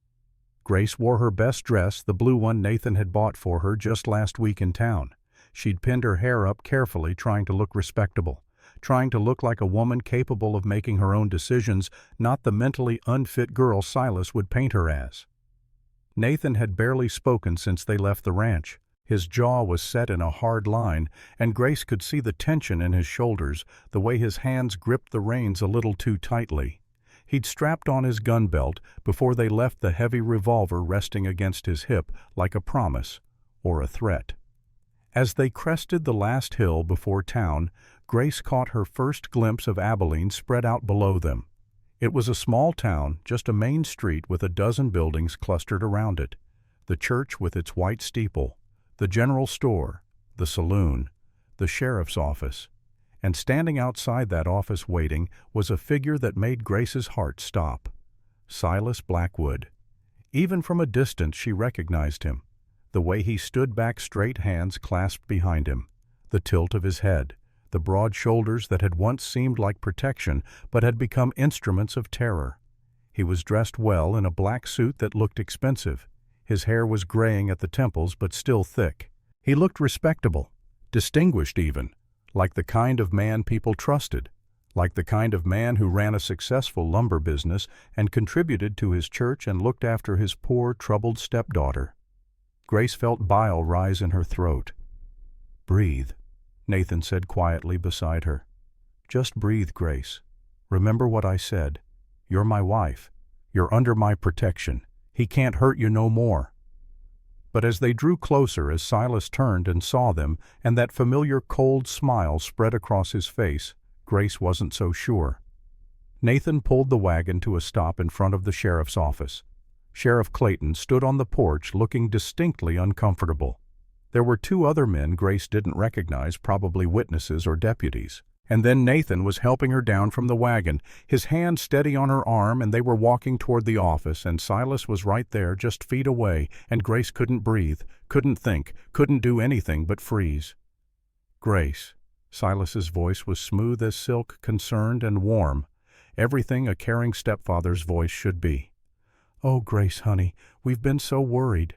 When you disappeared, we thought the worst. Thank God you're safe." He took a step toward her, arms outstretched as if to embrace her, and Grace recoiled so violently she nearly fell. Nathan caught her, steadied her, and stepped between her and Silas. "That's close enough," Nathan said, his voice flat and dangerous. Silas stopped, his expression shifting to one of hurt confusion. "I understand she's frightened. The poor girl's episodes have been getting worse. That's why we need to get her home where she can receive proper care." "She don't need care. She needs to be left alone." "Mr. Holbrook, is it?" Silas's tone was condescending now. "I understand you married Grace in good faith, but you don't know what you've gotten yourself into. The girl is troubled, prone to delusions and fits of hysteria. She needs medical attention, not marriage to a stranger." "The only delusion here," Nathan said slowly, "is you thinking you're going to take her anywhere." Sheriff Clayton cleared his throat. "Gentlemen, let's take this inside. We'll sort it all out proper and legal." They filed into the sheriff's office, a small room with a desk, a few chairs, and bars on the window. Grace sat in the chair Nathan pulled out for her, her whole body trembling. Nathan stood behind her, his hand resting lightly on her shoulder, a reminder that she wasn't alone. Silas sat across from them, still wearing that mask of concern. Clayton sat behind his desk, looking like he'd rather be anywhere else. "All right," Clayton said, pulling out papers. "Mr. Blackwood, you've filed a complaint saying Miss Sutton or Mrs. Holbrook, as she is now, stole money and property from you." "That's correct. $500 and a horse. The girl broke into my safe and took the money, then stole one of my horses to make her escape. I have the testimony of 3 witnesses who saw her fleeing town." Clayton turned to Grace. "Mrs. Holbrook, what do you say to these charges?" Grace opened her mouth, but no sound came out. Her throat had closed up, and all she could see was Silas watching her with those cold, calculating eyes. "Grace," Nathan said gently, "tell him the truth." She forced the words out, though they came as barely a whisper. "I took the money, and the horse, but it was to escape, to get away from him." "Escape what exactly?" Clayton asked. Silas leaned forward, his voice dripping with false sympathy. "Sheriff, as I explained, Grace suffers from severe delusions. After her mother's tragic death 5 years ago, she began having episodes, accusing me of terrible things, claiming I'd hurt her when in fact I'd only ever tried to care for her. I've brought documentation from her doctor in Ohio." He pulled papers from his coat pocket, sliding them across the desk. Medical records signed by a Dr. Edmund Pierce detailing Grace's supposed mental instability, her delusions, her hysteria, her inability to distinguish reality from fantasy. Grace felt the room spinning. Of course Silas had covered his tracks. Of course he'd paid a doctor to write whatever he needed. "These papers say she's unfit to make her own decisions," Clayton said, reading through them. "That she requires a guardian." "Which is why I'm here," Silas said smoothly. "To take her home where she belongs, where she can receive proper treatment." "She ain't going nowhere with you," Nathan said, his voice hard as iron. "Show him Grace." Grace looked up at Nathan, saw the encouragement in his eyes, and slowly, with shaking hands, she reached for the collar of her dress. "Wait," she whispered. "Don't look at me like that."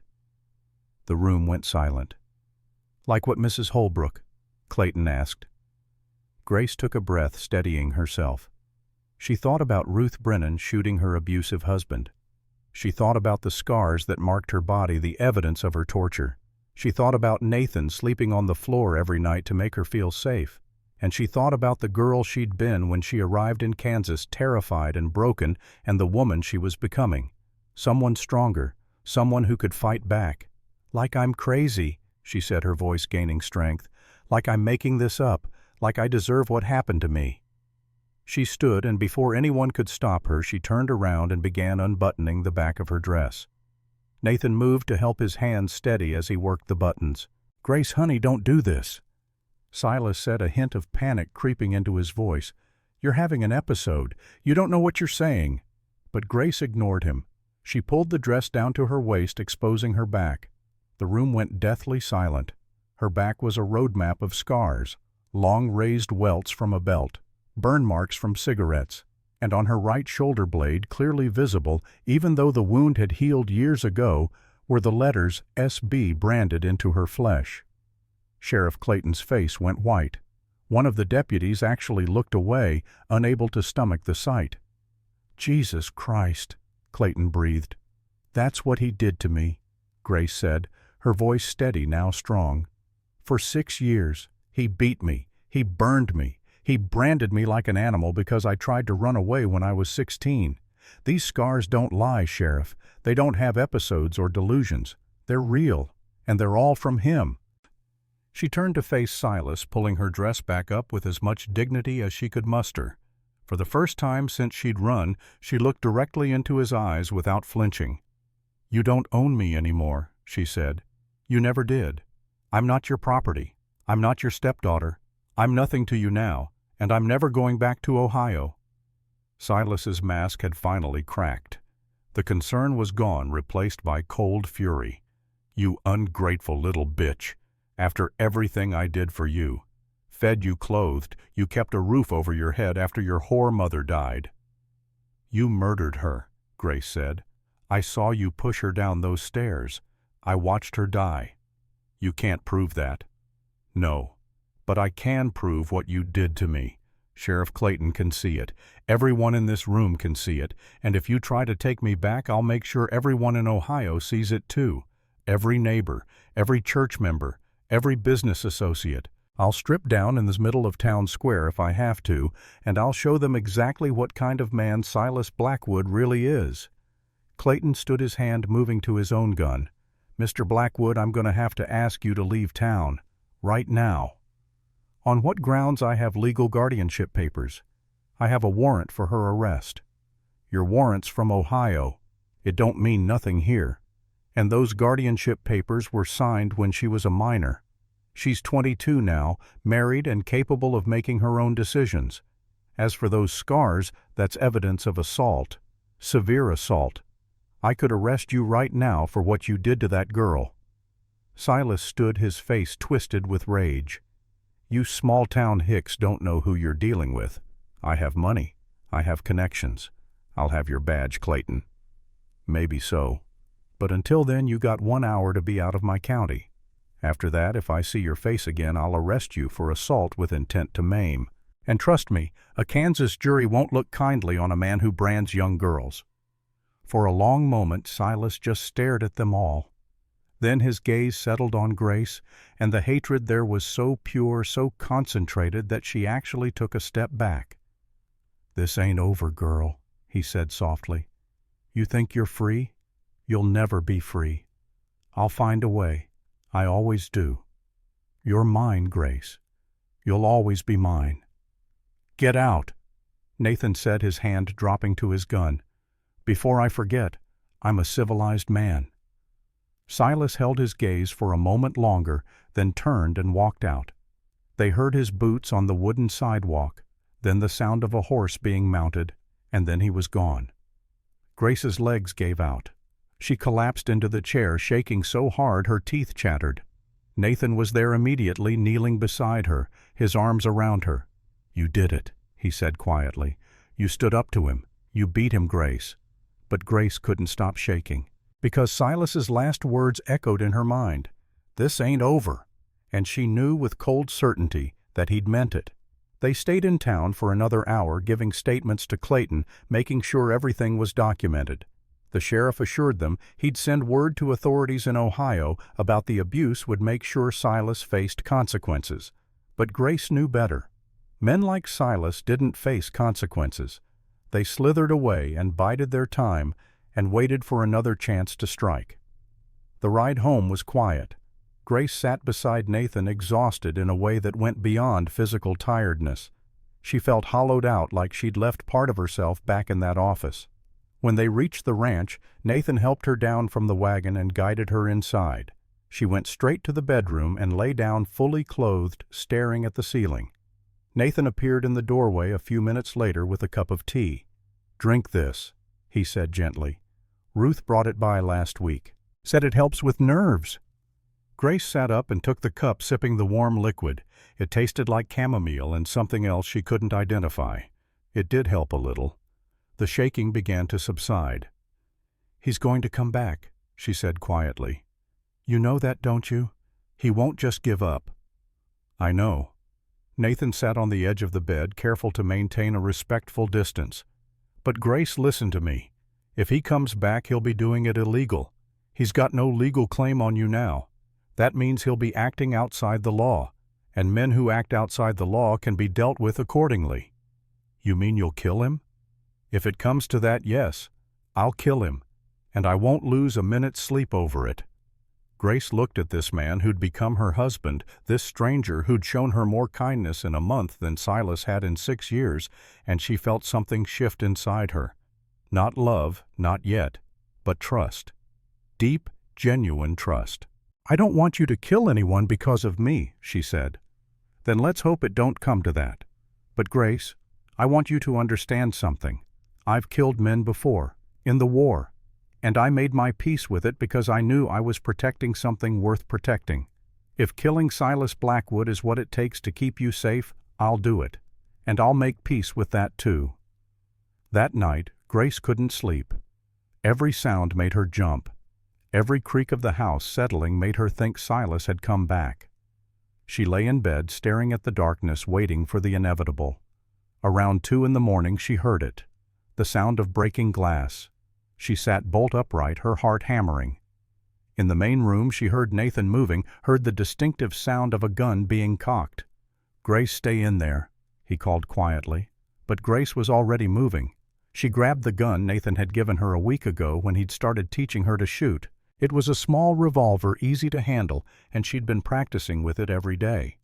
She opened the bedroom door and saw Nathan by the front window peering out into the darkness. The lamp was unlit, leaving the cabin in shadow. I can see someone out there, Nathan said. By the barn. It's him, Grace said with certainty. It's Silas. As if in answer, they heard a voice from outside, slurred, angry, drunk.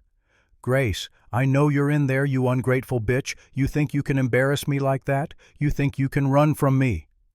Nathan moved toward the door, but Grace stopped him. No, she said. This is my fight. Grace, he's dangerous. So am I. She looked down at the gun in her hand, felt its weight. Remembered Ruth's words. You got the right to defend yourself. I need to do this, Nathan. I need to face him. If I don't, I'll be afraid of him for the rest of my life. Nathan searched her face for a long moment, then nodded slowly. All right. But I'm right behind you. He makes one wrong move, I put a bullet in him. Grace walked to the door, took a deep breath, and opened it. Silas stood in the yard maybe 20 feet away. He was disheveled, his expensive suit rumpled and stained. In his hand was a pistol, and even from a distance Grace could see his finger on the trigger. There she is, he said, his words slurring together. My little Grace, thought you were so smart showing everyone your scars, turning them against me, but you're still mine, girl. You'll always be mine. Grace stepped out onto the porch. Behind her she heard Nathan follow, but he stayed in the doorway, giving her space. I'm not yours, Silas, she said, her voice steady. I never was. You just convinced me I was. I gave you everything. He stumbled slightly, catching himself. Your mother was nothing. A weak, pathetic woman who couldn't even keep a man happy. But I took you in. I provided for you. I made you useful. You murdered her, and then you tortured me for 6 years. That's not providing, Silas. That's evil. Evil. He laughed, a harsh, ugly sound. I was teaching you obedience, teaching you your place. Women need to be controlled, Grace. They need a firm hand or they get ideas above their station. Grace felt something cold and hard settle in her chest. This man had terrorized her for years, had made her believe she was worthless, broken, deserving of pain, had stolen her youth, her innocence, her sense of self. But looking at him now, drunk and pathetic and full of impotent rage, she realized something. He was just a man, not a monster, not a demon, just a cruel, broken man who'd found power in hurting someone weaker than himself. And she wasn't weak anymore. You're wrong, she said quietly. About everything. Women don't need to be controlled. We need to be respected, valued, protected, yes, but not from our own thoughts and choices. Protected from men like you." "Shut your mouth!" Silas snarled, raising his gun. "You don't get to talk back to me. You don't get to disobey. You're coming back with me right now, and I'm going to remind you of your place. I'm going to make you remember what happens when you run from me." "No, Silas." Grace raised her own gun, pointing it directly at his chest. Her hands were steady. "I'm not going anywhere with you. Not now, not ever. And if you take one more step toward me, I'll shoot you. You don't have the guts. Don't I?" Grace's voice was cold now, empty of fear. "You spent 6 years trying to break me. You beat me. You burned me. You branded me like an animal. You took everything from me that mattered. But you know what you didn't take: my will to survive. And right now, my survival depends on you leaving. So I'll ask you one more time. Get off my land." "Your land?" Silas laughed again. "This is your husband's land. You own nothing. You are nothing." "She's my wife," Nathan said from the doorway, his voice carrying across the yard. "That makes this her land as much as mine. And you're trespassing. Under Kansas law, she's got every right to defend her property." Silas's face twisted with rage. "You turned her against me, filled her head with lies, made her think she was better than she is." "No," Grace said. "You did that yourself. Every time you raised your hand to me, every time you told me I was worthless, every time you made me believe I deserved the pain. You created this moment, Silas. You made me into someone who would rather die than go back to you." Something flickered in Silas's eyes. Understanding, maybe, or fear, because he was seeing probably for the first time that Grace truly meant what she said, that she would pull that trigger if he forced her to. "You're bluffing," he said, but there was uncertainty in his voice now. Grace cocked the hammer on her revolver. The sound was loud in the quiet night. "Try me." For a long moment they stood there in the darkness, two people locked in a battle of wills that had been 6 years in the making. Then Silas moved. Not toward Grace, but his arm swung up, his gun pointing at her face. 2 shots rang out simultaneously. Silas's shot went wide, missing Grace by feet. Her shot didn't miss. The bullet caught Silas in his right hand, the one holding the gun. He screamed, dropping the weapon, clutching his bleeding hand to his chest. "You shot me!" He stared at Grace in disbelief. "You actually shot me." "I told you I would." Grace's voice was calm, though inside she was shaking. "Now get off my land before I aim higher." Nathan was beside her now, his own gun trained on Silas. "You heard her. Start walking, back to town, and then you keep walking until you're out of Kansas entirely." "I need a doctor. I'm bleeding." "Then you better walk fast. Clayton's got a doctor in town. But if you ever come back here, if you ever so much as write a letter to my wife, I'll finish what she started. And I won't aim for your hand." Silas looked between them, saw the determination in their faces, and finally understood. He'd lost, completely and utterly. He stumbled backward, still clutching his bleeding hand, and began walking toward the road. Every few steps he'd look back as if expecting them to shoot him in the back. But Grace and Nathan just stood there watching until he disappeared into the darkness. Only when he was gone did Grace lower her gun. Her hand started shaking, then the adrenaline draining away, leaving her weak and dizzy. Nathan took the gun from her gently and set it aside, then pulled her into his arms. She collapsed against his chest, not crying, just trembling. "You did it," he murmured into her hair. "You stood up to him. You protected yourself. I'm so damn proud of you, Grace." "I shot him," she whispered. "I actually shot him." "You defended yourself. There's a difference." They stood there for a long time, holding each other in the darkness. Finally, Nathan said, "Come on, let's get back inside. I'll send word to Clayton in the morning. Let him know what happened." Inside the cabin, Nathan lit the lamp and checked the broken window. It wasn't bad, just a small pane that could be easily replaced. Silas had apparently thrown a rock through it to wake them. Grace sat at the table, still shaking. Nathan made her tea again this time, adding a splash of whiskey to it. "Drink," he ordered, "all of it." she did, feeling the warmth spread through her chest. Slowly the shaking subsided.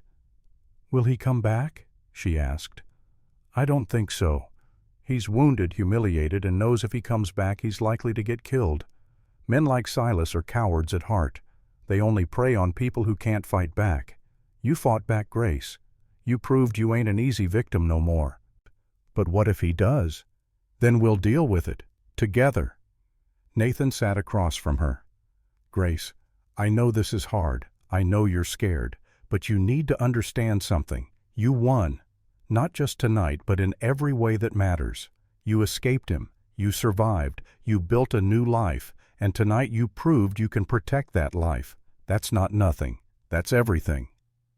Grace looked at him, this man who'd shown her what real strength looked like. Not the kind that came from hurting others, but the kind that came from protecting them, from giving them space to heal and grow and become who they were meant to be. "Nathan," she said softly, "thank you for everything, for bringing me here, for being patient, for teaching me to defend myself, for believing I was worth saving."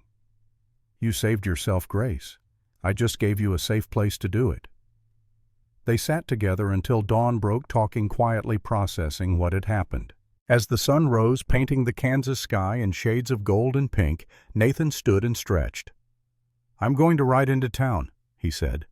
"Let Clayton know what happened.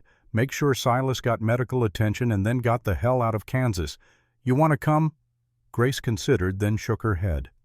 "No, I think I need some time alone, to think, to understand what happened."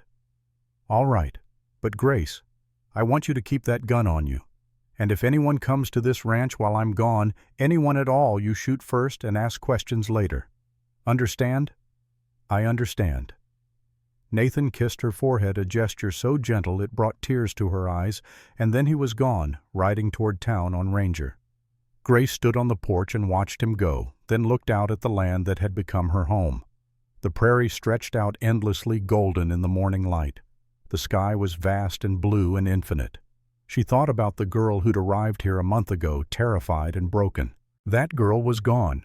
In her place was someone stronger, someone who could face her demons and come out the other side. Grace Ellen Holbrook. Wife, survivor, fighter. She went inside and looked at the broken window, at the evidence of last night's confrontation. She should probably clean up the glass, should probably start breakfast, should probably do 1,000 normal domestic things. Instead, she went to the bedroom and pulled out the journal Nathan had given her last week, encouraging her to write down her thoughts. She'd been too scared to start it, afraid of what might come out if she let herself think too deeply. But now, sitting at the small table in the bedroom with morning light streaming through the window, Grace picked up the pen and began to write. "My name is Grace Ellen Holbrook. I am 22 years old. For 6 years I was a prisoner. For 6 years I believed I was worthless, broken, deserving of pain. But I was wrong. I am not worthless. I am not broken. I am a survivor. And today I proved that I will never be a victim again." She wrote for an hour, pouring out everything she'd been holding inside. The fear, the pain, the guilt, the shame, and finally, hesitantly, the hope. The belief that maybe, just maybe, she could have a future that wasn't defined by her past. When Nathan returned that afternoon, he found her in the garden, weeding with fierce concentration. She looked up as he dismounted, and he was struck by how different she looked. Stronger somehow, more present. "How'd it go?" she asked. "Clayton found Silas at the doctor's office. Hands pretty torn up, but he'll live. Clayton gave him a choice. Leave Kansas voluntarily or get arrested for trespassing, attempted assault, and a dozen other charges. Silas chose to leave. He's on a train back to Ohio as we speak." Grace nodded slowly, processing this information. "So it's really over. It's really over." She stood, brushing dirt from her hands. "Nathan, I need to tell you something." "What's that?" "Last night when I pulled that trigger, I wasn't scared. I was angry, furious even. At Silas, yes, but also at myself. For all the years I let him hurt me, for all the times I didn't fight back. You survived the only way you could. That ain't nothing to be ashamed of. I know that now. But Nathan, I need you to understand. I'm not that scared girl anymore. I can't be. I won't be.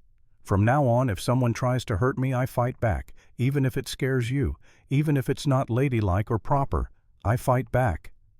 Nathan looked at her for a long moment, then smiled. It was a real smile, warm and genuine and proud. Good, he said simply. That's exactly who you should be. The weeks that followed were the most peaceful Grace had known since childhood. With Silas gone, truly gone, she felt like she could finally breathe. The constant vigilance, the waiting for the other shoe to drop, began to fade. She and Nathan fell into an easy rhythm. They worked together during the day, sometimes talking, sometimes in comfortable silence. They ate meals together. They sat on the porch in the evenings and watched the sunset. And slowly, carefully, they began to build something that looked like a real marriage. One evening, about a month after the confrontation with Silas, they were sitting on the porch when Grace shifted closer to Nathan. Not much, just a few inches, but it was the first time she'd initiated physical closeness since arriving. Nathan noticed but didn't comment, didn't make a big deal of it. He just sat there solid and steady, letting her come to him at her own pace. "Nathan," she said quietly, "can I ask you something?" "Always." "When you look at me, what do you see?" He was quiet for a moment, considering the question carefully. "I see a woman who survived hell and came out the other side. I see someone brave and strong and determined. I see my wife, my partner, someone I'm damn lucky to have in my life. You don't see the scars. I see them, but they don't define you, Grace. They're part of your story, sure, but they're not the whole story, not even close." Grace leaned her head against his shoulder, a gesture that would have been impossible a month ago. Nathan went very still, afraid to do anything that might spook her. "I think I'm starting to heal," she said softly. "Really heal. Not just surviving, but actually getting better." "I think so too." They sat like that as the stars came out. Grace's head on Nathan's shoulder, his arm eventually coming up to rest gently around her. It was comfortable, safe, right. Later that night, as they were preparing for bed, Grace paused at the door to the bedroom. Nathan had his blanket ready to spread on the floor as he did every night. "Nathan," Grace said, "you don't have to sleep on the floor anymore." He looked up at her, surprised. "You sure?" "I'm sure. I trust you. And I think maybe it's time we started being a real married couple." "Not tonight," she added quickly, seeing his expression. "I'm not ready for that yet. But I want you in the same room, in the same bed. I want to fall asleep knowing you're right there." Nathan nodded slowly. "All right. But Grace, you say the word any time and I'll go back to the floor. No questions asked." That night they lay in bed together, for the first time a careful distance between them. But sometime in the night, Grace's hand found Nathan's, and they fell asleep like that, fingers intertwined. It was a beginning. Not of something passionate or desperate, but of something steady, something that might, given time, grow into real love. The next morning, Grace woke to find Nathan already up making coffee. She joined him in the kitchen, and they worked together to make breakfast. As they ate, Nathan said, "Ruth stopped by yesterday while you were in the garden, asked if we wanted to come for dinner next week. Said she's got some other neighbors she wants you to meet." "I'd like that," Grace said. And she meant it. She was ready to be part of this community, ready to build a life that extended beyond just the ranch. Over the next few weeks, Grace did exactly that. She attended Ruth's dinner and met other ranch families. She went to church in town and joined the ladies' circle. She learned to ride Daisy well enough to make the trip to town by herself when needed. She was becoming part of Kansas, part of this life. And with each day that passed, the shadows of her past grew a little dimmer. One afternoon, about 6 weeks after the confrontation with Silas, a letter arrived. It was from Sheriff Clayton in Ohio, where word had been sent about Silas's abuse. Grace opened it with trembling hands, Nathan standing beside her. The letter was brief but impactful. An investigation had been opened into Silas Blackwood's treatment of Grace. 3 other young women had come forward with similar stories of abuse at his hands. Girls who'd worked in his house over the years. Girls who'd been too scared to speak up until they heard about Grace. Silas had been arrested. He was awaiting trial on multiple counts of assault, false imprisonment, and abuse. If convicted, he'd spend the rest of his life in prison. Grace read the letter twice, then set it down carefully.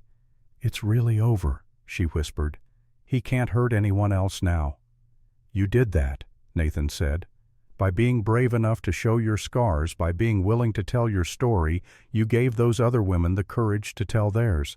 You saved them, Grace." She looked at him, tears streaming down her face. But these were different tears, not tears of pain or fear, but of relief, of justice, of closure. That night, as they lay in bed together, Grace rolled over to face Nathan.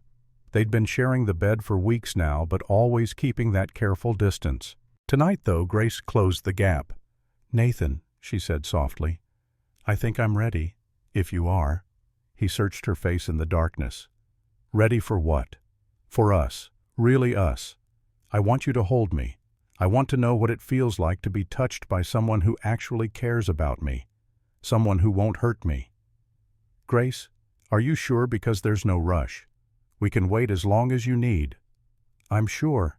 I'm scared, yes. But I'm sure. I need to know that not all touch is violent, that intimacy can be gentle and safe. And I trust you to show me that." Nathan pulled her close, his arms wrapping around her carefully, giving her every chance to change her mind. But Grace melted into his embrace, her head tucked under his chin, her arms around his waist. They lay like that for a long time, just holding each other. And then Grace looked up, and Nathan looked down, and slowly, carefully, he kissed her. It was gentle, tentative, nothing like the brutal kisses Silas had forced on her. This was a question, not a demand, an offering, not a taking. Grace kissed him back, and for the first time in her life she understood what people meant when they talked about romance, about connection, about two people choosing each other. What happened next was slow and careful.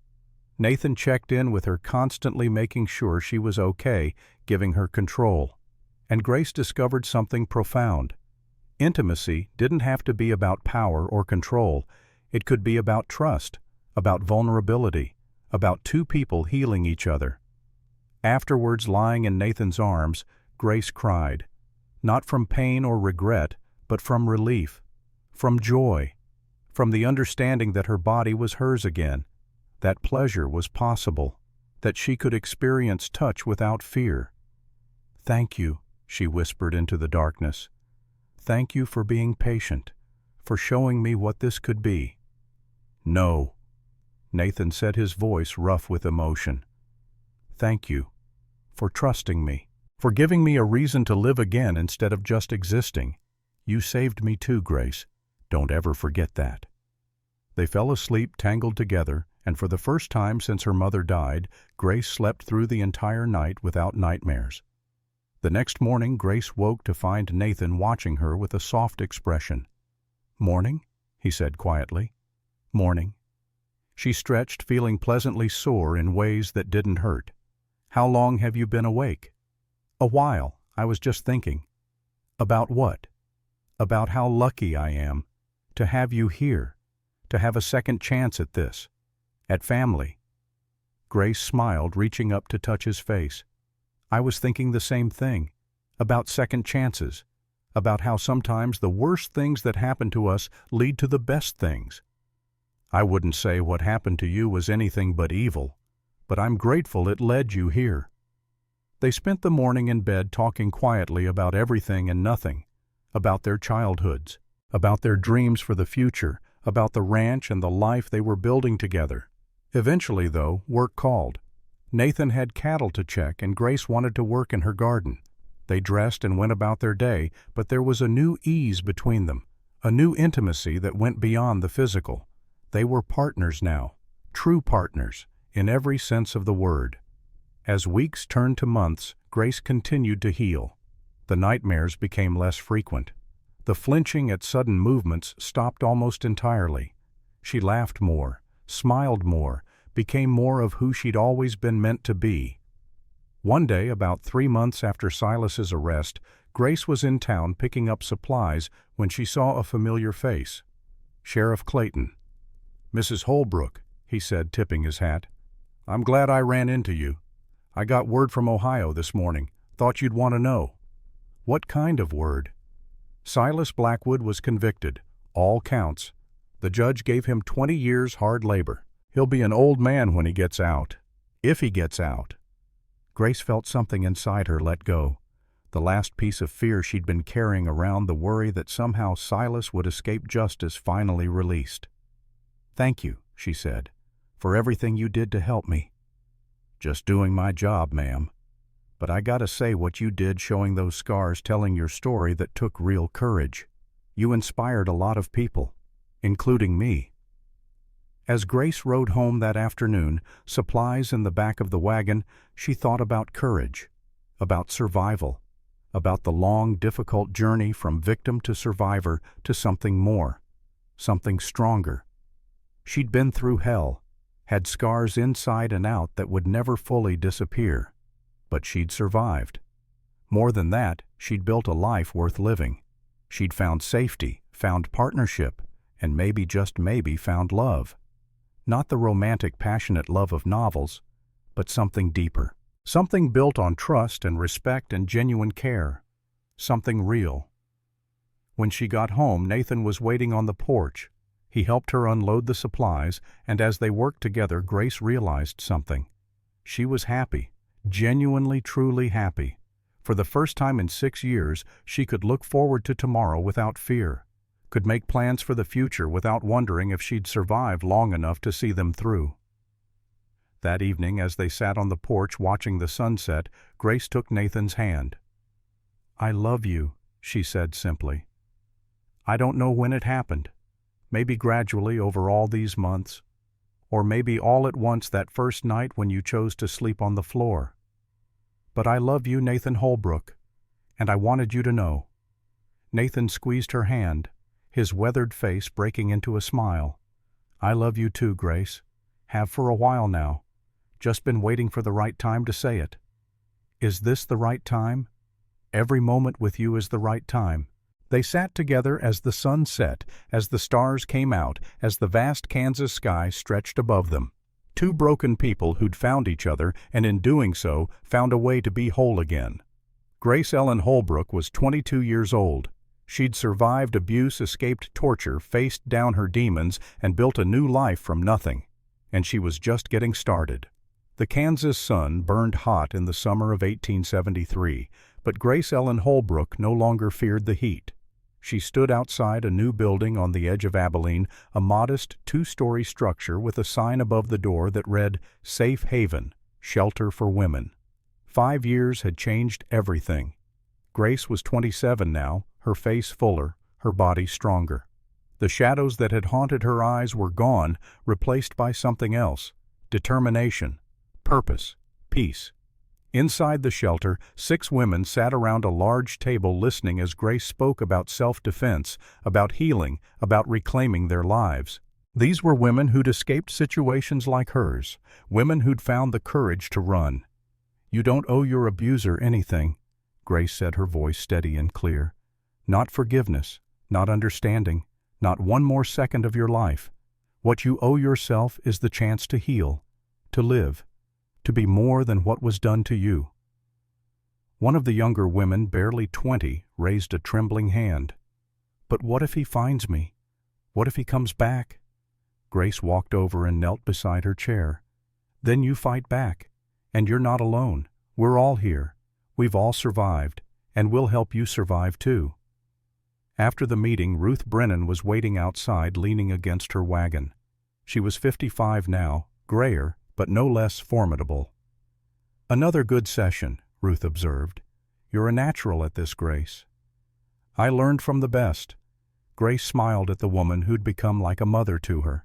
They rode back to the ranch together, talking about plans to expand the shelter, about fundraising, about the 3 new women who'd arrived last week. When they reached the Holbrook Ranch, Grace's heart swelled at the sight. The cabin had been expanded, a new wing added for the growing family. The barn was freshly painted. The garden flourished. And on the porch, Nathan sat with their 2 children. Michael was 4 years old, named after Nathan's first son. He had his father's dark hair and serious expression. Sarah was too blonde like Grace, with her mother's blue eyes, but none of the fear that had once filled them. "Mama!" Sarah squealed, running toward Grace on unsteady toddler legs. Grace scooped her up, breathing in the scent of her daughter's hair. This was what freedom looked like, what healing had built. Nathan stood Michael clinging to his leg, and Grace felt that familiar warmth in her chest. Love. Real deep, earned love. "How'd it go?" Nathan asked. "Good. Helped 3 women today realize they're stronger than they think. Just like someone helped you 5 years ago." Grace kissed him, brief and sweet. "We helped each other." That evening, after the children were in bed, Grace sat at the small desk in their bedroom and opened the drawer. Inside was a box she rarely looked at anymore. The brand scar was still on her shoulder. She could feel it under her nightgown. But it didn't define her. Not anymore. She was about to close the drawer when Nathan appeared in the doorway. "Mail came today," he said quietly, holding an envelope. "It's from Ohio, from the prison." Grace's hand froze. She hadn't heard Silas's name in years, hadn't thought about him except when helping other women escape similar hells. "Do you want me to burn it?" Nathan asked. Grace looked at the envelope for a long moment, then shook her head. "No, give it to me." Grace opened the letter with steady hands. Nathan sat beside her, close enough to support, but not hovering. The handwriting was shaky, the words uneven. "Grace, I am dying.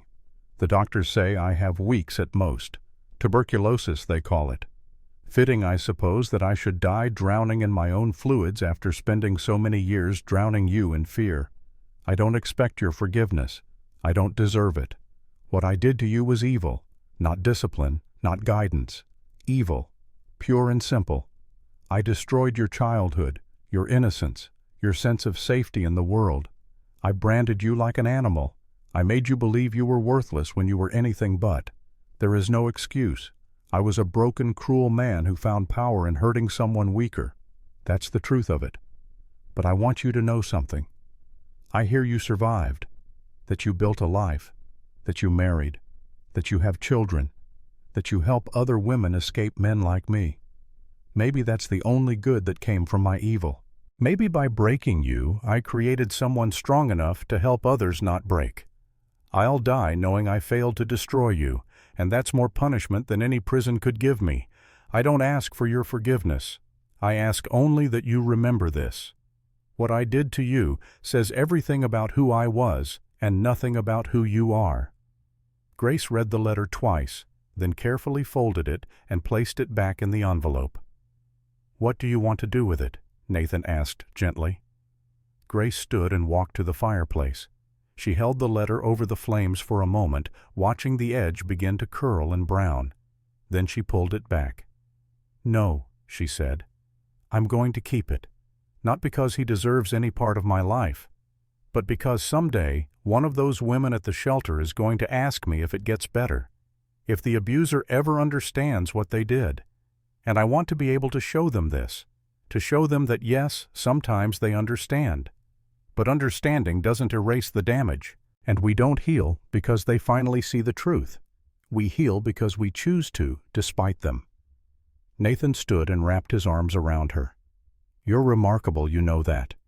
I'm a survivor, just like you, just like Ruth, just like every woman who walks through Safe Haven's doors." That night, Grace added the letter to the box in her drawer, not as a trophy or a vindication, just as evidence. Proof that she'd won, proof that surviving was its own revenge. The next morning, Michael asked the question Grace had been preparing for. "Mama, why do you help sad ladies?" Grace knelt beside her son, brushing his dark hair back from his forehead. Nathan stood in the doorway watching with that gentle expression she'd grown to love. "Because once I was a sad lady," Grace said simply. "And your papa helped me. Now I help others." "Were you scared?" "Very scared. But I learned something important. Being scared doesn't make you weak. Fighting back when you're scared, that makes you strong. Like when Papa killed the snake by the barn. Grace smiled. Exactly like that. Sometimes we have to face scary things to protect what matters. What matters most, Mama? Grace looked at Nathan at Sarah playing with her doll in the corner at the ranch, visible through the window at the life they'd built from broken pieces. Family, she said. Safety. Love. The chance to be who you're meant to be without fear. I'm not scared of anything, Michael declared with 4-year-old confidence. I know, sweetheart, and I hope you never have to be. But if you are, someday remember this. Your papa and I will always be here, and being scared is okay. What matters is what you do with that fear. That afternoon, Grace rode into town alone. It was something she did regularly now, no longer needing Nathan's protection or presence to feel safe. She stopped at the general store, at the post office, at the church where she and Nathan had renewed their vows on their 5th anniversary. People greeted her warmly. Mrs. Holbrook, Grace, the woman who ran Safe Haven, the survivor who became a savior. She was known, respected, part of this community in ways she'd never been part of anything in Ohio. On her way back to the ranch, Grace stopped at the creek where she and Nathan used to sit. She dismounted and stood at the water's edge, remembering the terrified girl who'd arrived 5 years ago. That girl was gone. In her place was a woman, a wife, a mother, an advocate. Grace touched the scar on her shoulder through her dress. SB, the brand that had once marked her as property. Now it was just a reminder of how far she'd come, of what she'd survived, of the strength she'd found in herself. "Thank you, Silas," she whispered to the wind, not because he deserved thanks, but because she'd needed a crucible to forge her into who she'd become. "You meant to break me. Instead, you made me unbreakable." She mounted Daisy and rode home. Now I know some of you listening might be thinking this is just a story, a nice tale about a woman who escaped and a man who saved her. But let me tell you something. Grace didn't need saving. She saved herself the moment she broke into that safe and took what she needed to run. Nathan just gave her a place to heal. There's a difference, and that difference matters, because maybe you're listening to this in your truck driving home from a job you hate. Maybe you're in your living room looking at walls you've stared at for 40 years. Maybe you're wondering if it's too late to change, to heal, to become something more than you've been. Grace was 22 when she ran. Nathan was 52 when he wrote that letter. They were both broken, both carrying guilt and shame and wounds that wouldn't heal, but they chose. Every day they chose to keep trying, to keep healing, to keep building something worth living for. Grace is 27 now in this story. She's got a husband who loves her, 2 children who'll never know fear in their own home, a shelter that's helped dozens of women escape their own versions of Silas. Nathan is 57. He's got a second chance at family, at love, at leaving a legacy that matters. And Silas died alone in a prison cell, his last words an acknowledgement of his evil. That's justice. Not perfect justice, but justice nonetheless. So I'll ask you something. What are you carrying that needs to be put down? What guilt? What shame? What fear? Because Grace carried all of that for 6 years. She carried the weight of her mother's death, the brand on her shoulder, the belief that she was broken beyond repair.